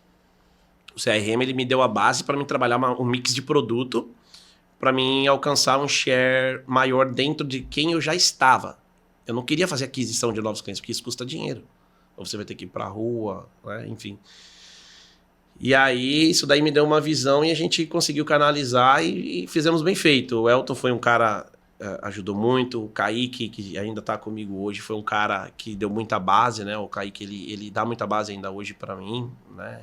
São meus fiéis escudeiros ali, meus braços direitos. Um cara gente boa. Um abraço pro Kaique aí. Sensacional. Conheci ele também, a gente já trocou algumas ideias. Mas, cara, você deu uma aula pra gente aqui, meu. Eu tô espantado. Vamos contratar o Mauro para ser um consultor aqui, Eu tô com bastante problema já, cara. Cara, não, porque assim, é sério, que história, que resiliência, cara. Nós estamos falando aqui de um aspecto profissional, né, empresarial, pessoal e familiar, e tudo isso você tendo que buscar energia, buscar conhecimento e aplicar e ser resiliente para mudar uma história, cara. Meu, aí você fala para mim assim, pô, acho que eu não tenho cavaco no pé para sentar nessa cadeira. Que é isso, cara? Que aula que você deu pra gente aqui? Quando a gente fala de inspiração assim no CNCcast, se isso que você acabou de contar pra gente agora, você não for uma inspiração, não sei o que é, cara. Porque, de verdade, minha cabeça tá explodindo aqui, cara. Ah, bacana. É uma forma que, pô, você é uma das pessoas que ultimamente... eu acho que eu tenho o privilégio também de conversar com muitas pessoas boas, mas você é um cara que... E com essa história agora, meu, não tem como não te admirar, cara. Bom, assim, você entre linhas, você já deve ter visto eu conversando com bastante pessoas e eu brinco que quando as pessoas perguntam, elas querem respostas, né? E eu me dou a falar o que tem que ser falado, independente de qual vai ser a sua reação sobre aquilo, né? Eu não vou omitir nada, né? E eu faço isso por causa desse momento que eu vivi, porque assim, não existe faculdade para ser empresário, né? Exato. E sentaram empresários aqui, e se você for falar, acho que a Natália, o Cristiano também, todos eles tiveram seus problemas, Sim, né? velho. E uma receita para conseguir sair daquilo, né? O remédio de dor de cabeça dele não vai curar minha dor de cabeça, mas pode me dar uma direção, pode me dar um alívio, né? Então, quando você me vê falando algumas coisas, já falei coisas no almoço com vocês, até que pode ter sido desagradável uma vez, até com o Cristiano, Sim, sim. eu falei uma coisa lá, ele, pô, mas eu tô lá, né? Então, tipo Sim. assim, mas eu não tirei o que eu falei. Por quê? Porque sua opinião, se você tá né? me Sua opinião, perguntando, claro. eu vou falar. Por que eu faço isso, Diego? Porque eu senti falta de um mentor. Eu senti falta de alguém me compartilhar a experiência. Mostrar o caminho, ou assim, ó, já fui por aqui, não é bem assim. Maurão, ó, vem aqui. Sabe isso daqui? Cara, acho que é melhor a gente ir. E quando aconteceu comigo, eu fiz por aqui, né? E isso falta, né? Eu brinco com a minha mulher. Quando um amigo meu vai lá e ele vai abrir um espetinho, cara, eu sou o primeiro aí no espetinho. Cara, que Entendeu? legal, Porque falta apoio, cara. Ninguém... cara. As pessoas só sabem... E é isso mesmo, cara, é engraçado, né? Não vou expor algumas coisas aqui, mas é difícil mesmo os seus amigos vamos dizer assim, te apoiar ou te prestigiar. A família, muitas vezes, cara, te apoiar, te prestigiar. Às vezes até, não tô falando de mim, tá, gente? Pelo amor de Deus, mas assim, de exemplos que a gente ouve no dia a dia. A pessoa tá começando alguma coisa, começando um negócio, começando um projeto. E às vezes as pessoas que ele mais espera que vai dar ali os primeiros apoios não são aquelas pessoas. Vem uma pessoa de fora para poder ajudar. Então, assim, essa mentalidade sua que você tem, cara, tem que se admirar sim, porque é difícil, cara. É difícil. Parabéns, e assim, eu tenho certeza que, você vai ser um cara que tem muito a explodir ainda com essa cabeça. E eu sou um cara que eu quero aprender muito com você ainda, quero ter esse privilégio, cara. Bacana, bacana. Mas vamos lá, cara. E aí, quando você... Antes da gente chegar na VecTech, a VecTech ela vai entrar nesse... Você já explicou um pouquinho do começo dela ali, mas quando que você, nesse período aí, né, que começou ali a abrir a sua cabeça para tentar sair do lugar onde você estava, chegou um momento que você falou assim, cara, consegui. Ou, não consegui, mas assim, estamos no caminho certo e tá próximo, a gente dá o próximo passo aí pro sucesso. Eu acho que você veio falando de processos, né? E quando você traça um plano estratégico, ou para você sair de uma crise, ou para você alcançar um novo mercado, lançar um novo produto, eu acho que você tem que trabalhar com métricas, né? E a métrica de curto prazo, a métrica de médio prazo e a métrica de longo prazo, né? Volto a falar de novo que eu não vejo como sucesso, não vejo como ascensão, tá? Sim, mas é uma forma de eu falar, eu acho que assim, não? porque a gente... eu enxergo você como um cara bem-sucedido, aí você fala assim, o bem-sucedido não quer dizer que você tem dinheiro no banco, não é isso. Mas é um cara que trabalha, é um cara que cria, coloca objetivo e cria oportunidades para buscar esse objetivo, é um cara... família, é um cara que tem a sua filha, igual você falou, que você se dedica, você trabalha por ela, a gente já almoçou junto, você falou isso. Eu trabalho pela minha filha. Isso é muito bonito. Então, eu acho que isso é uma pessoa bem-sucedida. Isso é o sucesso. O dinheiro é consequência. Isso você falou, isso é a verdade como eu enxergo, né? Que assim, quando você foca no processo e na constância mesmo, não, quando você começa a postar vídeo, ninguém vê nada. E aí quem tá vendo de fora fala, esse cara tem só 5 curtidas. Mas entre linhas, você tá vendo o cliente tá chegando. A sua comunicação, ela tá sendo intencional. Perfeito, cara. Porque ela tá chegando aonde você desejava. Não é, o fulano lá tem 100 curtidas, o fulano lá tem 1000 visualizações. Perfeito. Eu não meço por aí. É o quanto de negócio traz para mim, o quanto de conversas iniciadas com o novo cliente, isso chega para mim, né? E aí, quando você coloca essa métrica, você tem a constância, você vai redefinindo algumas rotas, porque você tem que ajustar. Isso daqui, isso aqui não ficou legal, isso aqui tá legal. Quando você ajusta isso, você faz conversão. E quando você converte, o dinheiro entra no caixa, né? Algumas pessoas, às vezes, eu posto lá que eu tô estudando inglês. Por exemplo, eu fui viajar agora, estava no México, nos Estados Unidos, 3 horas de diferença. Eu acordava 4 horas da manhã para mim fazer aula de inglês. Aí o Armando olhou pra mim e falou, pô, Mauro, mas você gosta de estudar? Eu falei, peraí, eu não te falei que eu gosto de estudar. Eu faço o que tem que ser feito, cara. Entendeu? Eu preciso me comunicar melhor com o presidente da empresa, preciso me comunicar melhor com o time da empresa. E eu sei que chegou a hora de eu ter que me destravar no inglês, né?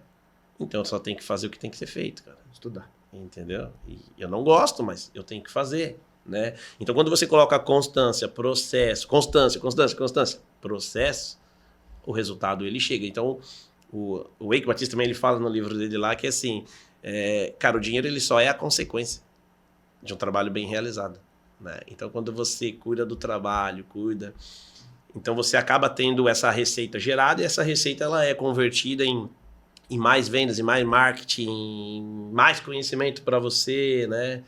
Então é assim, cara, eu, por exemplo, o que você fazia um ano atrás, o mercado já não é mais o mesmo, já não funciona mais. Se você não se atualizar, se você não buscar fazer network, né, que a gente brinca, nas conversas nossas, eu já vi você também falando muito, usa o mesmo jargão que o cara, é um ecossistema. Se você não se relaciona com o cara que tem clientes que são perfis de vocês, que são, não tem como, você não consegue evoluir nas suas...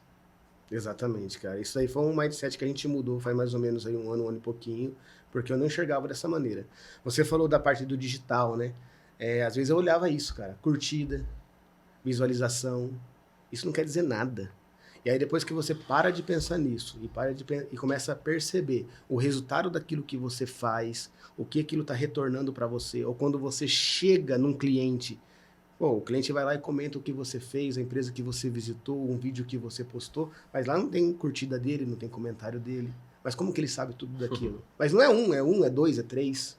Então aí você vê que, opa, o que eu tô fazendo tá no caminho certo. Eu tive uma experiência muito legal agora no México, que eu fui numa feira, né? Só que lá é o Armando que é o o businessman lá, né? A estrela, onde a estrela lá é o Armando, né? E aí eu lá no stand, pô, me apareceu 4, 5 pessoas que foram lá, porque viram, porque eu postei que eu estava lá, e eu tenho bastante mexicano, até por estar muito próximo do Armando, tem bastante mexicano nas minhas redes. Pô, cara, que prazer que você tá aqui, vamos tirar uma foto junto. É claro que eu não posso ficar postando todas as fotos, porque é muito cliente, se você acaba esquecendo de um, aí o outro vai ficar emburrado. Então eu já não posto, se estiver com a galera lá eu posto, mas cara, é muito satisfatório. E assim, a métrica é para mim. Como que eu meço, né? Porque, que nem eu te falei, tudo é intencional. A minha intencionalidade de postar no LinkedIn eu atrair aberturas de conversas para que eu possa mostrar, né, apresentar os meus produtos, as minhas soluções, e aquilo possa me converter. Quando eu vejo que não tem potencial, né, tipo assim, aquele cara não tem um potencial, eu faço questão de mandar uma... Você também não me respondeu, né, cara? Você lembra disso agora, né? Agora que eu lembrei. Porque eu mando para todo mundo, ó, que gostaria de sentar, tomar um café com você e de alguma maneira poder agregar na sua trajetória profissional ou pessoal. Cara, legal você ter falado isso. Vamos contar essa história, porque estava aqui na minha mente. Ia deixar para o final, mas já que você puxou aqui, olha como que a gente se conheceu pessoalmente. Eu sou um cara que eu tenho o LinkedIn como minha rede principal, vamos dizer assim, né? Não é pessoal, principal. E a gente se conheceu, né? Eu tava conversando até com o Kaique, você veio até mim e falou assim, viu, te mandei uma mensagem no LinkedIn e você não respondeu. Eu falei, jamais. Porque eu respondo. Então, assim, o pessoal manda mensagem para mim, eu respondo. Vamos dizer assim, é a minha rede social que fica ali ativa. Eu falei, não, jamais capaz, eu respondi. Não, você não respondeu, eu tenho certeza que você não respondeu. Falei, peguei o celular, né? A gente abriu e realmente eu não tinha respondido você. E foi uma falha, assim, absurda. Porque quando eu não tenho tempo para responder, inclusive o WhatsApp é assim, eu vou lá e deixo como não lida. Porque depois eu vou lá no não lidas, para eu poder... não respondi hoje, mas eu vou responder amanhã. Tem que ser assim, a gente precisa dar uma resposta. Eu lembro que eu fiquei assim, falei, não acredito. E começou ali nessa conversa, né, cara? E aí a gente começou a conversar, passamos ali 2 dias conversando. Engraçado, como eu falei, né? Parecia que a gente já se conhecia, mas é bacana o jeito que você mostra isso, né, pra gente e o jeito que você comunica com o seu público, porque assim, isso mostra também que é uma estratégia de vendas. E é uma coisa que eu venho percebendo de você, que desde lá do dos 13, 14 anos, mas em tudo, inclusive dentro da Heller, você organizar um campeonato, eu posso falar isso, porque eu já organizei lá na Home. Só não foi mandado embora. Não, quase. Tem muitas histórias na Home de futebol também. A Home bom, o futebol da Home era sensacional. Acho que esse é o maior problema dentro das empresas, assim. Mas era fenomenal, cara. Eu tenho tanta saudade disso. Deve ter perdido bastante já também isso daí, né? Acho que não eu não mais. vejo mais as pessoas falando sobre os torneios, Não, né? Do SESI, antes era muito SESI, famoso, Joyce, né? Os jogos do SESI, nossa, disputei vários. Era sensacional, era fenomenal. Mas assim, querendo ou não, você precisa ter um pouquinho de veia comercial para você poder convencer as pessoas a comprar aquilo que você está querendo vender. Pô, é um campeonato, mas você está querendo vender com o campeonato, é bacana você participar. Então, durante a sua trajetória também você tem um pouco de vendas na veia, né, cara? E isso daí você se desenvolveu também ou não? Isso é uma coisa natural de você? Na verdade, o natural meu eu sou muito comunicativo, né? E autêntico. Então eu não tenho meio termo. Ou a pessoa ela vai gostar de mim ou ela não vai gostar. Não existe, o Mauro... Você não é sagitariano não, né? Não, eu sou de março, eu nem sei esse negócio de signo aí, não. E aí eu sou uma pessoa muito comunicativa, né? E quando você entra para você ter o seu próprio negócio, eu acho que vendas, ele é a caixa d'água, né? Você tem que colocar as vendas lá e colocar dinheiro, depois o financeiro vê o que faz, né? Mas o mais importante, ele é vendas. E tem um fato muito engraçado que, você é vendedor, né? E aí vem muitos amigos meus, deixa eu vender o seu produto, cara. Contrata eu para trabalhar. Mas você sabe isso muito bem, o nosso segmento, você não basta ser só um vendedor, você tem que conhecer muito tecnicamente, né? Porque você senta na mesa com pessoas assim que tá 30 anos de experiência, perfeito, com muita bagagem, muito conhecimento técnico. Esse cara, algumas vezes ele que vai te ensinar a fazer o que você tem que fazer no equipamento dele, cara. Então é uma coisa assim muito complexa. Eu sempre me preparei muito tecnicamente, né? E aí eu voltando, né? Eu brincava que eu era empreendedor, porque o empreendedor ele tem muito mais vontade e faz muito mais pelo feeling ali que ele tem daquele momento, mas ele faz de uma maneira inconsciente. Dá certo, ganha dinheiro, as empresas têm futuro, mas eles fazem de uma maneira inconsciente. Você se torna empresário quando você acaba sendo mais intencional, então você usa mais a racionalidade, né? Então você faz um modelo de negócio, você cria suas métricas, o quanto você tem que converter, você faz o budget para o marketing, o rateio da venda de cada R$1 que entra dentro dessa empresa, 5% vai para o marketing. Então isso daí já é um nível de consciência de empresário, né? O empreendedor ele faz muito mais como eu vejo, tá? Como eu gosto de falar a minha trajetória. Então, até um determinado momento eu era empreendedor, depois eu passei a ser empresário. E quando foi isso? Foi quando eu precisei sair desse passivo de 2 milhões, cara.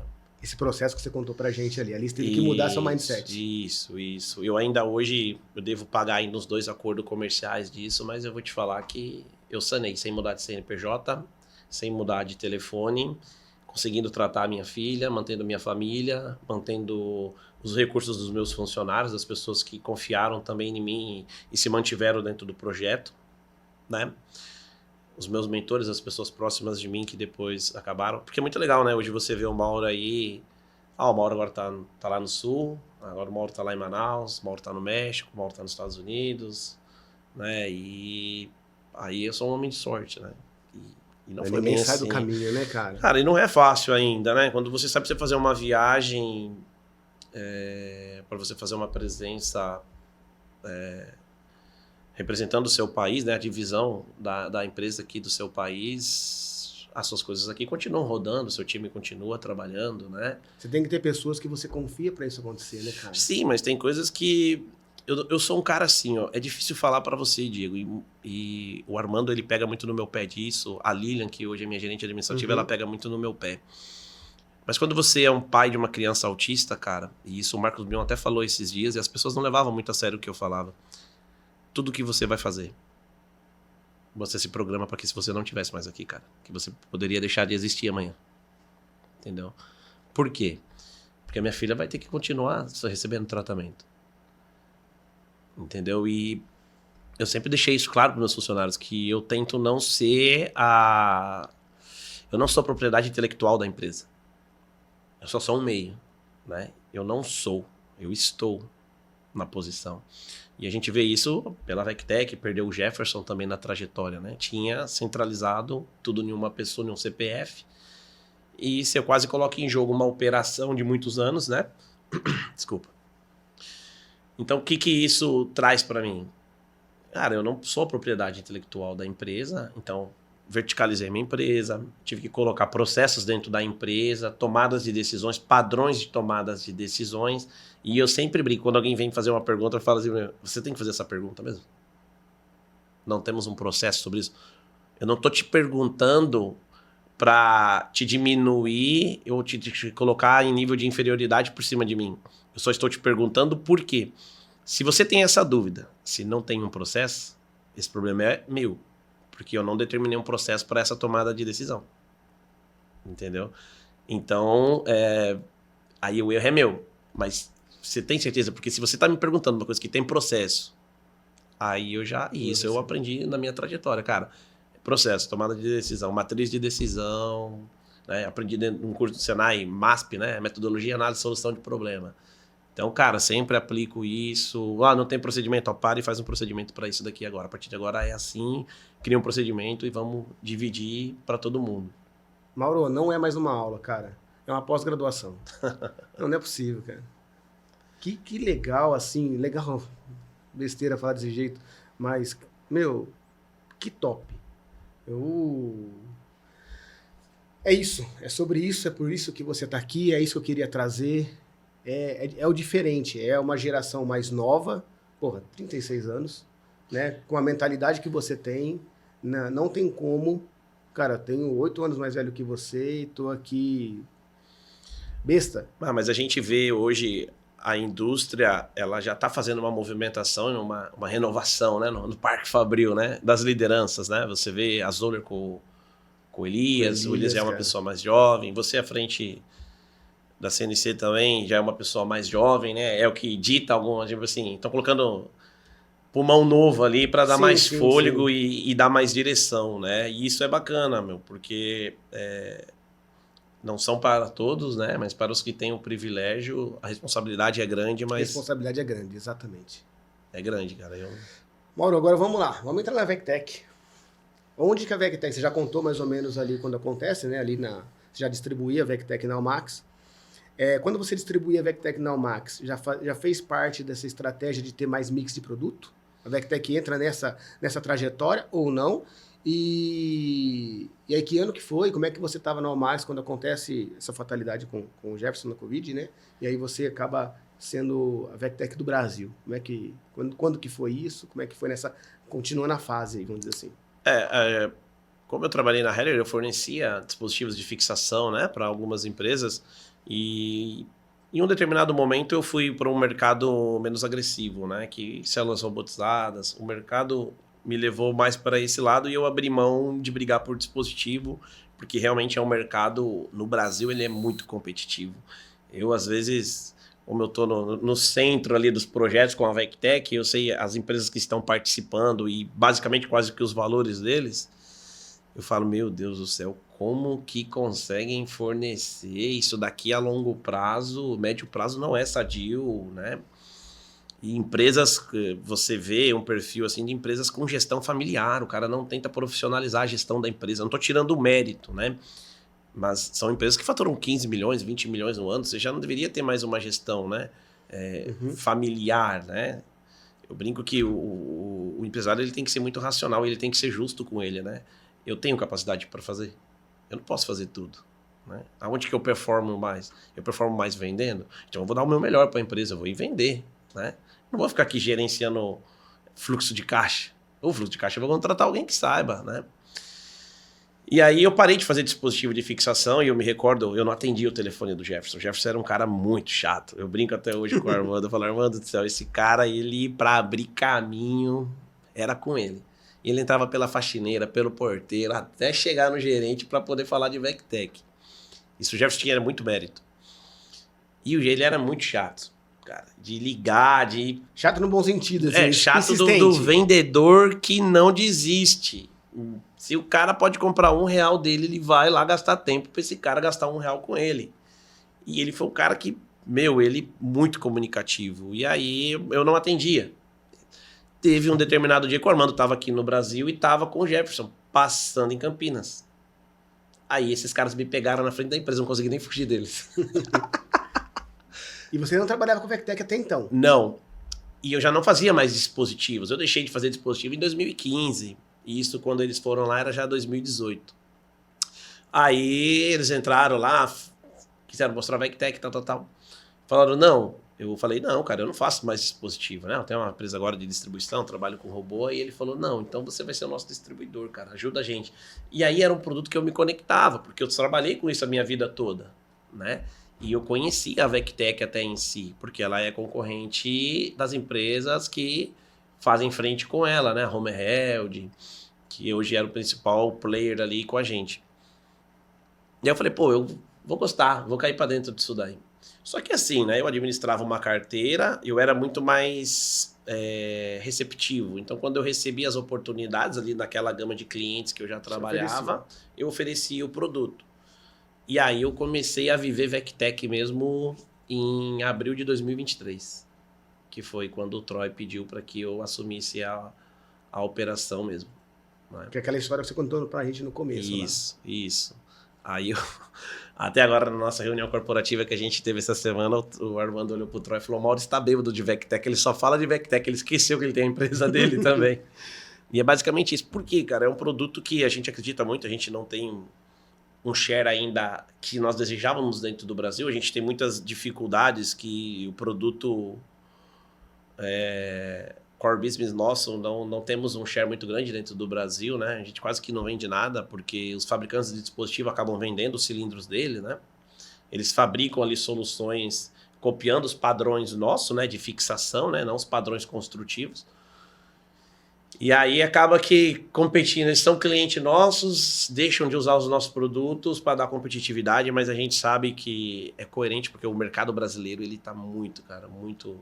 Eu não sei se é o mercado ou se os fabricantes de dispositivo que deixaram o mercado assim, mas não é sadio, pra gente não é sadio como tem sido as vendas, a gente tem acompanhado o mercado e infelizmente não tem o que a gente fazer. Mas foi uma mudança para você, a VecTech também. Foi uma outra virada de chave. Sim, porque até então eu era dono do meu nariz, né? Aí do nada eu volto a responder e aí é responder para o alto escalão da empresa, né? Então, tipo assim, eu só aperto a mão de um antes do presidente, né? Então, a carga... tanto que eu tenho já o inglês básico, eu consigo conversar, mas chega em momentos de reuniões que eu não quero nem abrir minha boca, vou te falar assim, porque o peso da palavra em uma mesa dessa, quando você tá, se ela for entendida de uma maneira errada, for interpretada, ela pode te custar a sua posição, ela pode te custar o emprego dos seus funcionários aqui, né, das pessoas que colaboraram no seu projeto, né, da confiança com o seu cliente ou até mesmo o fim do projeto, né? Então... E foi uma cultura diferente para você? Porque falamos de processo, falamos de várias coisas aqui, de aprendizado, de resiliência, e aí vamos dizer assim que você pega agora a VecTech 2023 para cá, 2 anos mais ou menos, num outro momento da sua vida. E estamos falando de cultura diferente, igual você falou, respondendo para pessoas, diferente do que você estava fazendo atualmente, e... um outro método de trabalho. Como é que é isso daí, cara? E outro, estamos falando do mercado americano e mexicano, que são os principais para vocês. Uhum. Assim, eu tenho uma facilidade na VecTech porque o Armando, ele é uma pessoa que ele confia muito em mim, eu confio muito nele, né? Então a gente tem uma troca ali no dia a dia, quase que de amigos, digamos assim. A gente tem abertura de falar o que tem que ser falado e aquilo ficar ali. Se for para trabalho, ok, né? A gente vai sentar e vai... A gente fala que a gente não briga, né? A gente entra em conflito. E conflito é sempre por algum objetivo, né? O bom da VecTech é que ela tem muito ouvidos para quem tá na rua, né? Então, tipo assim, eu vejo muita empresa hoje lançando um produto interno e trazendo para os vendedores e enfiar a goela abaixo pro cliente. E às vezes nem faz sentido aquilo. A VecTech, ela faz muito o caminho inverso. Então, ela ouve o que a rua quer, Você coloca na mesa, coloca para o time de engenharia e eles vão trabalhar em cima disso. E eles têm uma escuta ativa. Se eles vão fazer é outra coisa, mas a escuta deles, o Troy escuta, o Armando escuta, ele leva na mesa, entra em discussão. Então, assim, eu achei que ia ser muito... Como eu venho trabalhei com o alemão, né, na Heller. A Heller era muito mais ríspido, cara. Agora, a VecTech, ela te dá essa abertura para que você traga demanda, né, dos nossos clientes para que vire soluções, né, e um produto nosso também. Uma coisa que eu fiquei muito impressionado na VecTech, isso eu conto para todos os meus clientes, não é todos que têm o privilégio de entrar dentro da fábrica da VecTech. Tanto que se você for nos Estados Unidos, a gente tem um escritório que é para receber cliente, e o Parque Fabril nosso fica a 1 hora do escritório, porque não entram pessoas lá. E a VecTech sempre bateu na tecla assim, cara, a gente é 1 milhão de ciclos, né? O meu produto ele é para 1 milhão de ciclos de garantia. Eu falava, tá louco, esse cara tirou 1 milhão de ciclos aonde? É 8 anos um produto produzindo com um ciclo de 1 ano e meio mais ou menos. Até que eu fui nos Estados Unidos e me mostraram a máquina que testa 1 milhão de ciclos, cara. Os caras têm um laboratório, não entra... Ele inventou essa caneca agora. Pode ter gastado 5 milhões para desenvolver. Se não passar no teste de 1 milhão de ciclos, não entra para o cliente. Então, assim, eu brinco assim, tem muitas empresas aqui no Brasil que usam o Parque Fabril do cliente como laboratório de teste, né? Então, você pega aí cilindros caseiros, né? Quando a gente fala cilindro caseiro, é cilindros que não tem tecnologia, né? Porque o cara faz dispositivo, o cara faz uma coisinha mecânica ali ou outra. Aí ele vai lá e ele copia mecanicamente a estrutural externa para fixar o produto e coloca no cliente, né? E aí deixa lá, vamos ver quanto que vai durar. Se o cliente não quiser, ele te dá outro, né? Mas cadê a segurança no processo, né? A disponibilidade de máquina, que hoje é caríssimo. Hoje, para você comprar um centro de usinagem, ele te custa muito dinheiro. Sim. Né? Então, assim, a VecTech, ela tem muito. Ela é uma empresa... Ela é a líder nos Estados Unidos, líder no México. Globalmente, a gente está posicionado como líder também, mas só que quando você olha para o Brasil, a gente ainda tem... O mercado aí para percorrer. Tem muita coisa para a gente fazer, cara. Tem muita coisa para a gente fazer. Ah, legal, mas com certeza você vai ter... mostrando um pouco do que você já contou pra gente aqui, o trabalho que você vem realizando e o feedback que a gente tem da VecTech e você tem lá do México dos Estados Unidos, com certeza você vai conquistar. Agora, falando de vendas, agora de VecTech, mas pensando no modo de apresentação de feiras, você participou de algumas feiras importantes, né, cara? Feira de Chicago, feira do México, algumas já. Como que é a cultura dessas feiras com relação ao Brasil? Eu gosto de fazer essa pergunta, porque cada um traz uma resposta diferente. Comparando com o que a gente faz aqui. Ah, você quer a cultura pós-feira ou a cultura feira? Cultura feira. Ah, nos Estados Unidos, eu acho que eu vi o Alan falando aqui, eu tenho a mesma visão que o Alan tem, cara. Salvo engano aí, Alan, desculpa. Sou seu grande fã também, mas me desculpe se eu falar alguma coisa errada da sua visão também. Mas ela acaba às 5 horas da tarde. Não tem feira de sábado, não sei porque existe feira de sábado. Não sei se você já pegou para você fazer feira, mas é muito cansativo, cara. É muito cansativo. Não sei como que aquelas meninas conseguem ficar de pé o dia inteiro em cima do salto, né? Então, assim, não sei primeiro por que tem feira de sábados aqui no Brasil, né? Isso é uma coisa que judia bastante. Uhum. A parte pós-feira também ali, Estados Unidos, México também, 5 horas acaba, 5h30 já tá com as luzes apagadas, não tem que ficar ninguém lá. Agora, na feira aqui na Expo Baf que a gente ficou, eu saí 9h30 da noite do stand, porque as pessoas querem ficar lá, tomando cerveja, às vezes assistindo um jogo, né, Diego? É verdade. Mas em termos de entrega de feira, eu acho que o Brasil tá com um nível equiparado com o Chicago, com a IMTS. Que legal, cara. Né? Esse ano eu vou ir na EMO, vamos ver. Eu não fui na Alemanha ainda, mas esse ano eu vou ter o privilégio de ir até a EMO. Então, eu não acredito que o Brasil perca, não. Eu até falo do Parque Fabril em tamanho, o México ganha do Brasil. Mas em tecnologia a gente está muito na frente. Bacana, cara. E vamos dizer assim que o mercado do México é um mercado gigantesco, né, cara? O mercado do México é muito grande, né? Você tem empresas aqui no Brasil que tem no México e nos Estados Unidos também, que aqui no Brasil você tem 40 centros de usinagem, lá os caras têm 1.000 centros de usinagem. Né? Agora, pessoalmente, indo visitar esses outros países, para você, tecnicamente, também mudou? Foi diferente para você? Você conseguiu, vamos dizer assim, trazer alguma coisa que você fala, eu vou te eu falar, vou aplicar aqui no Brasil? Não, eu vou te falar uma coisa que eu acho muito valioso, do mexicano.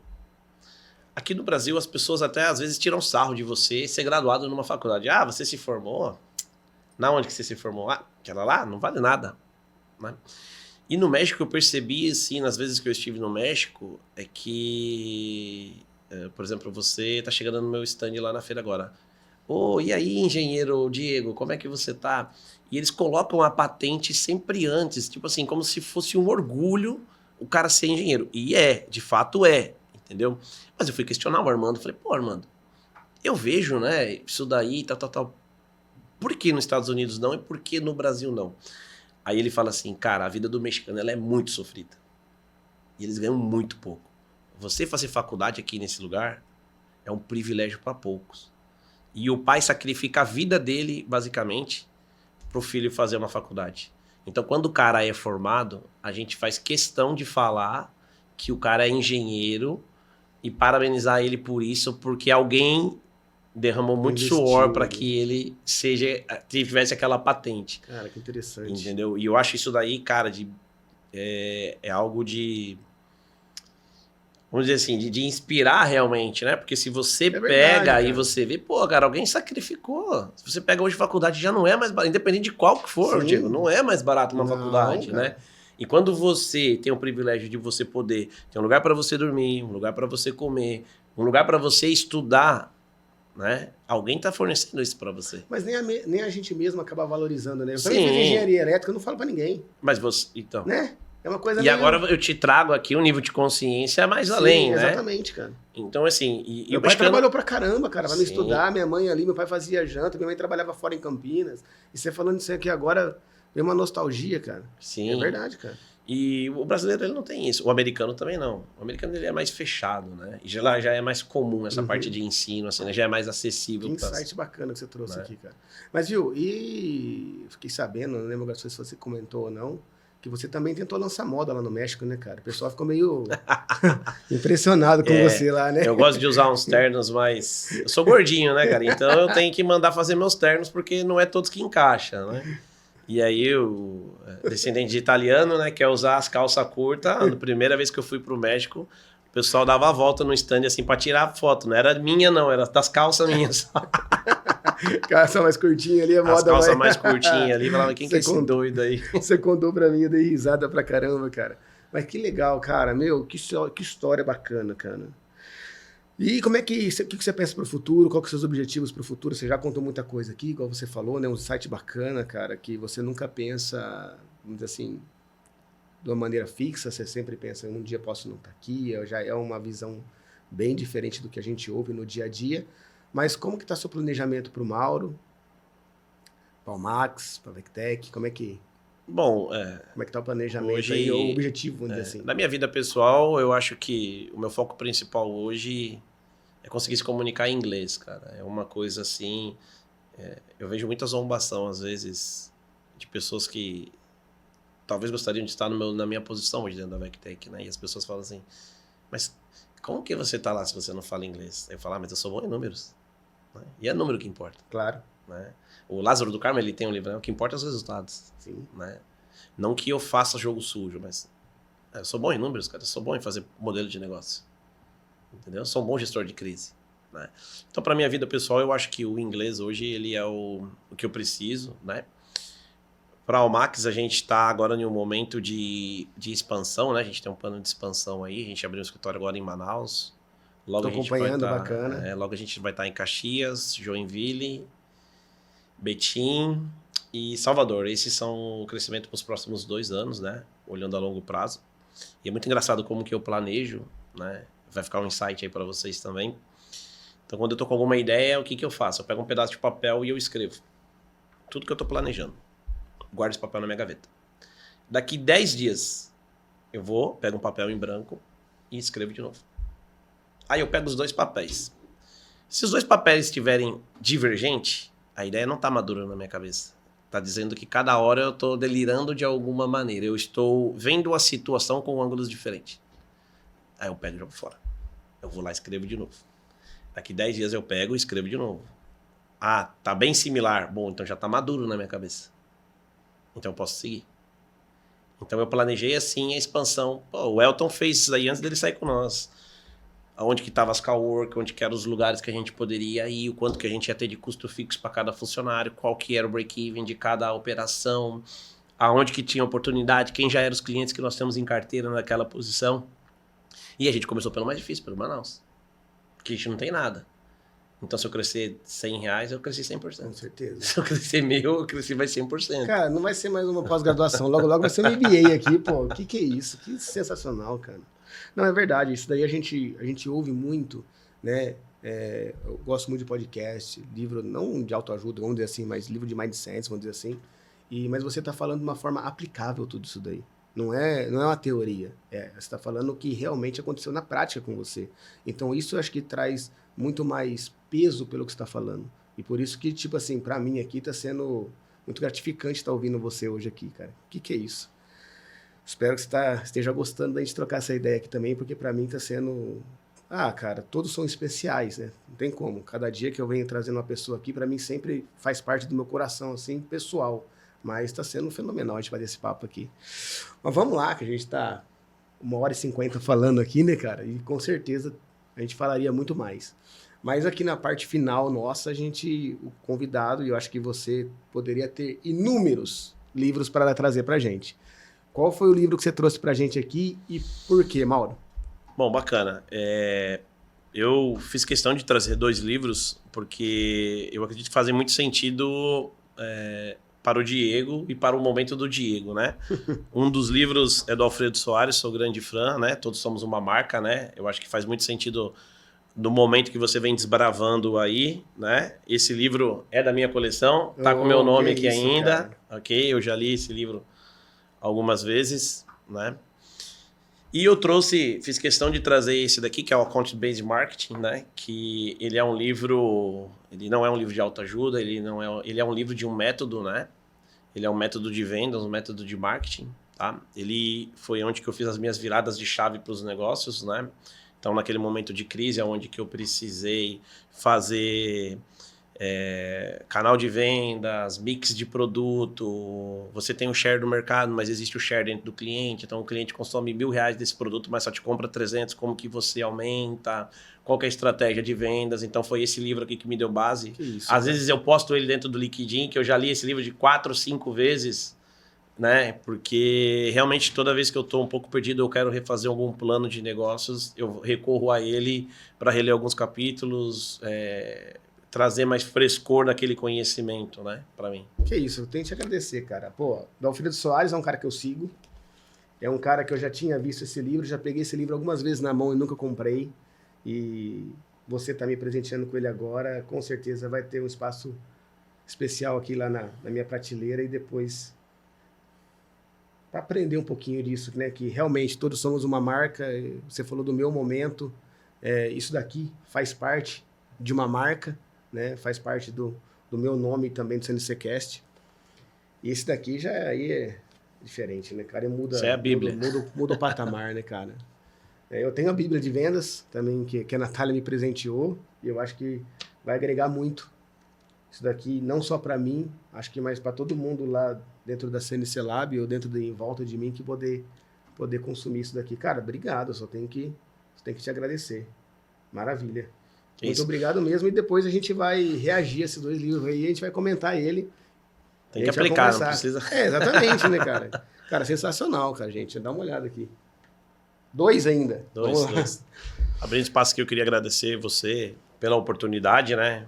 Eu acho que a gente extrapolou um pouco no tempo aqui, ficou um pouco longo, mas... Tá dentro do nosso projeto aqui, cara, que isso.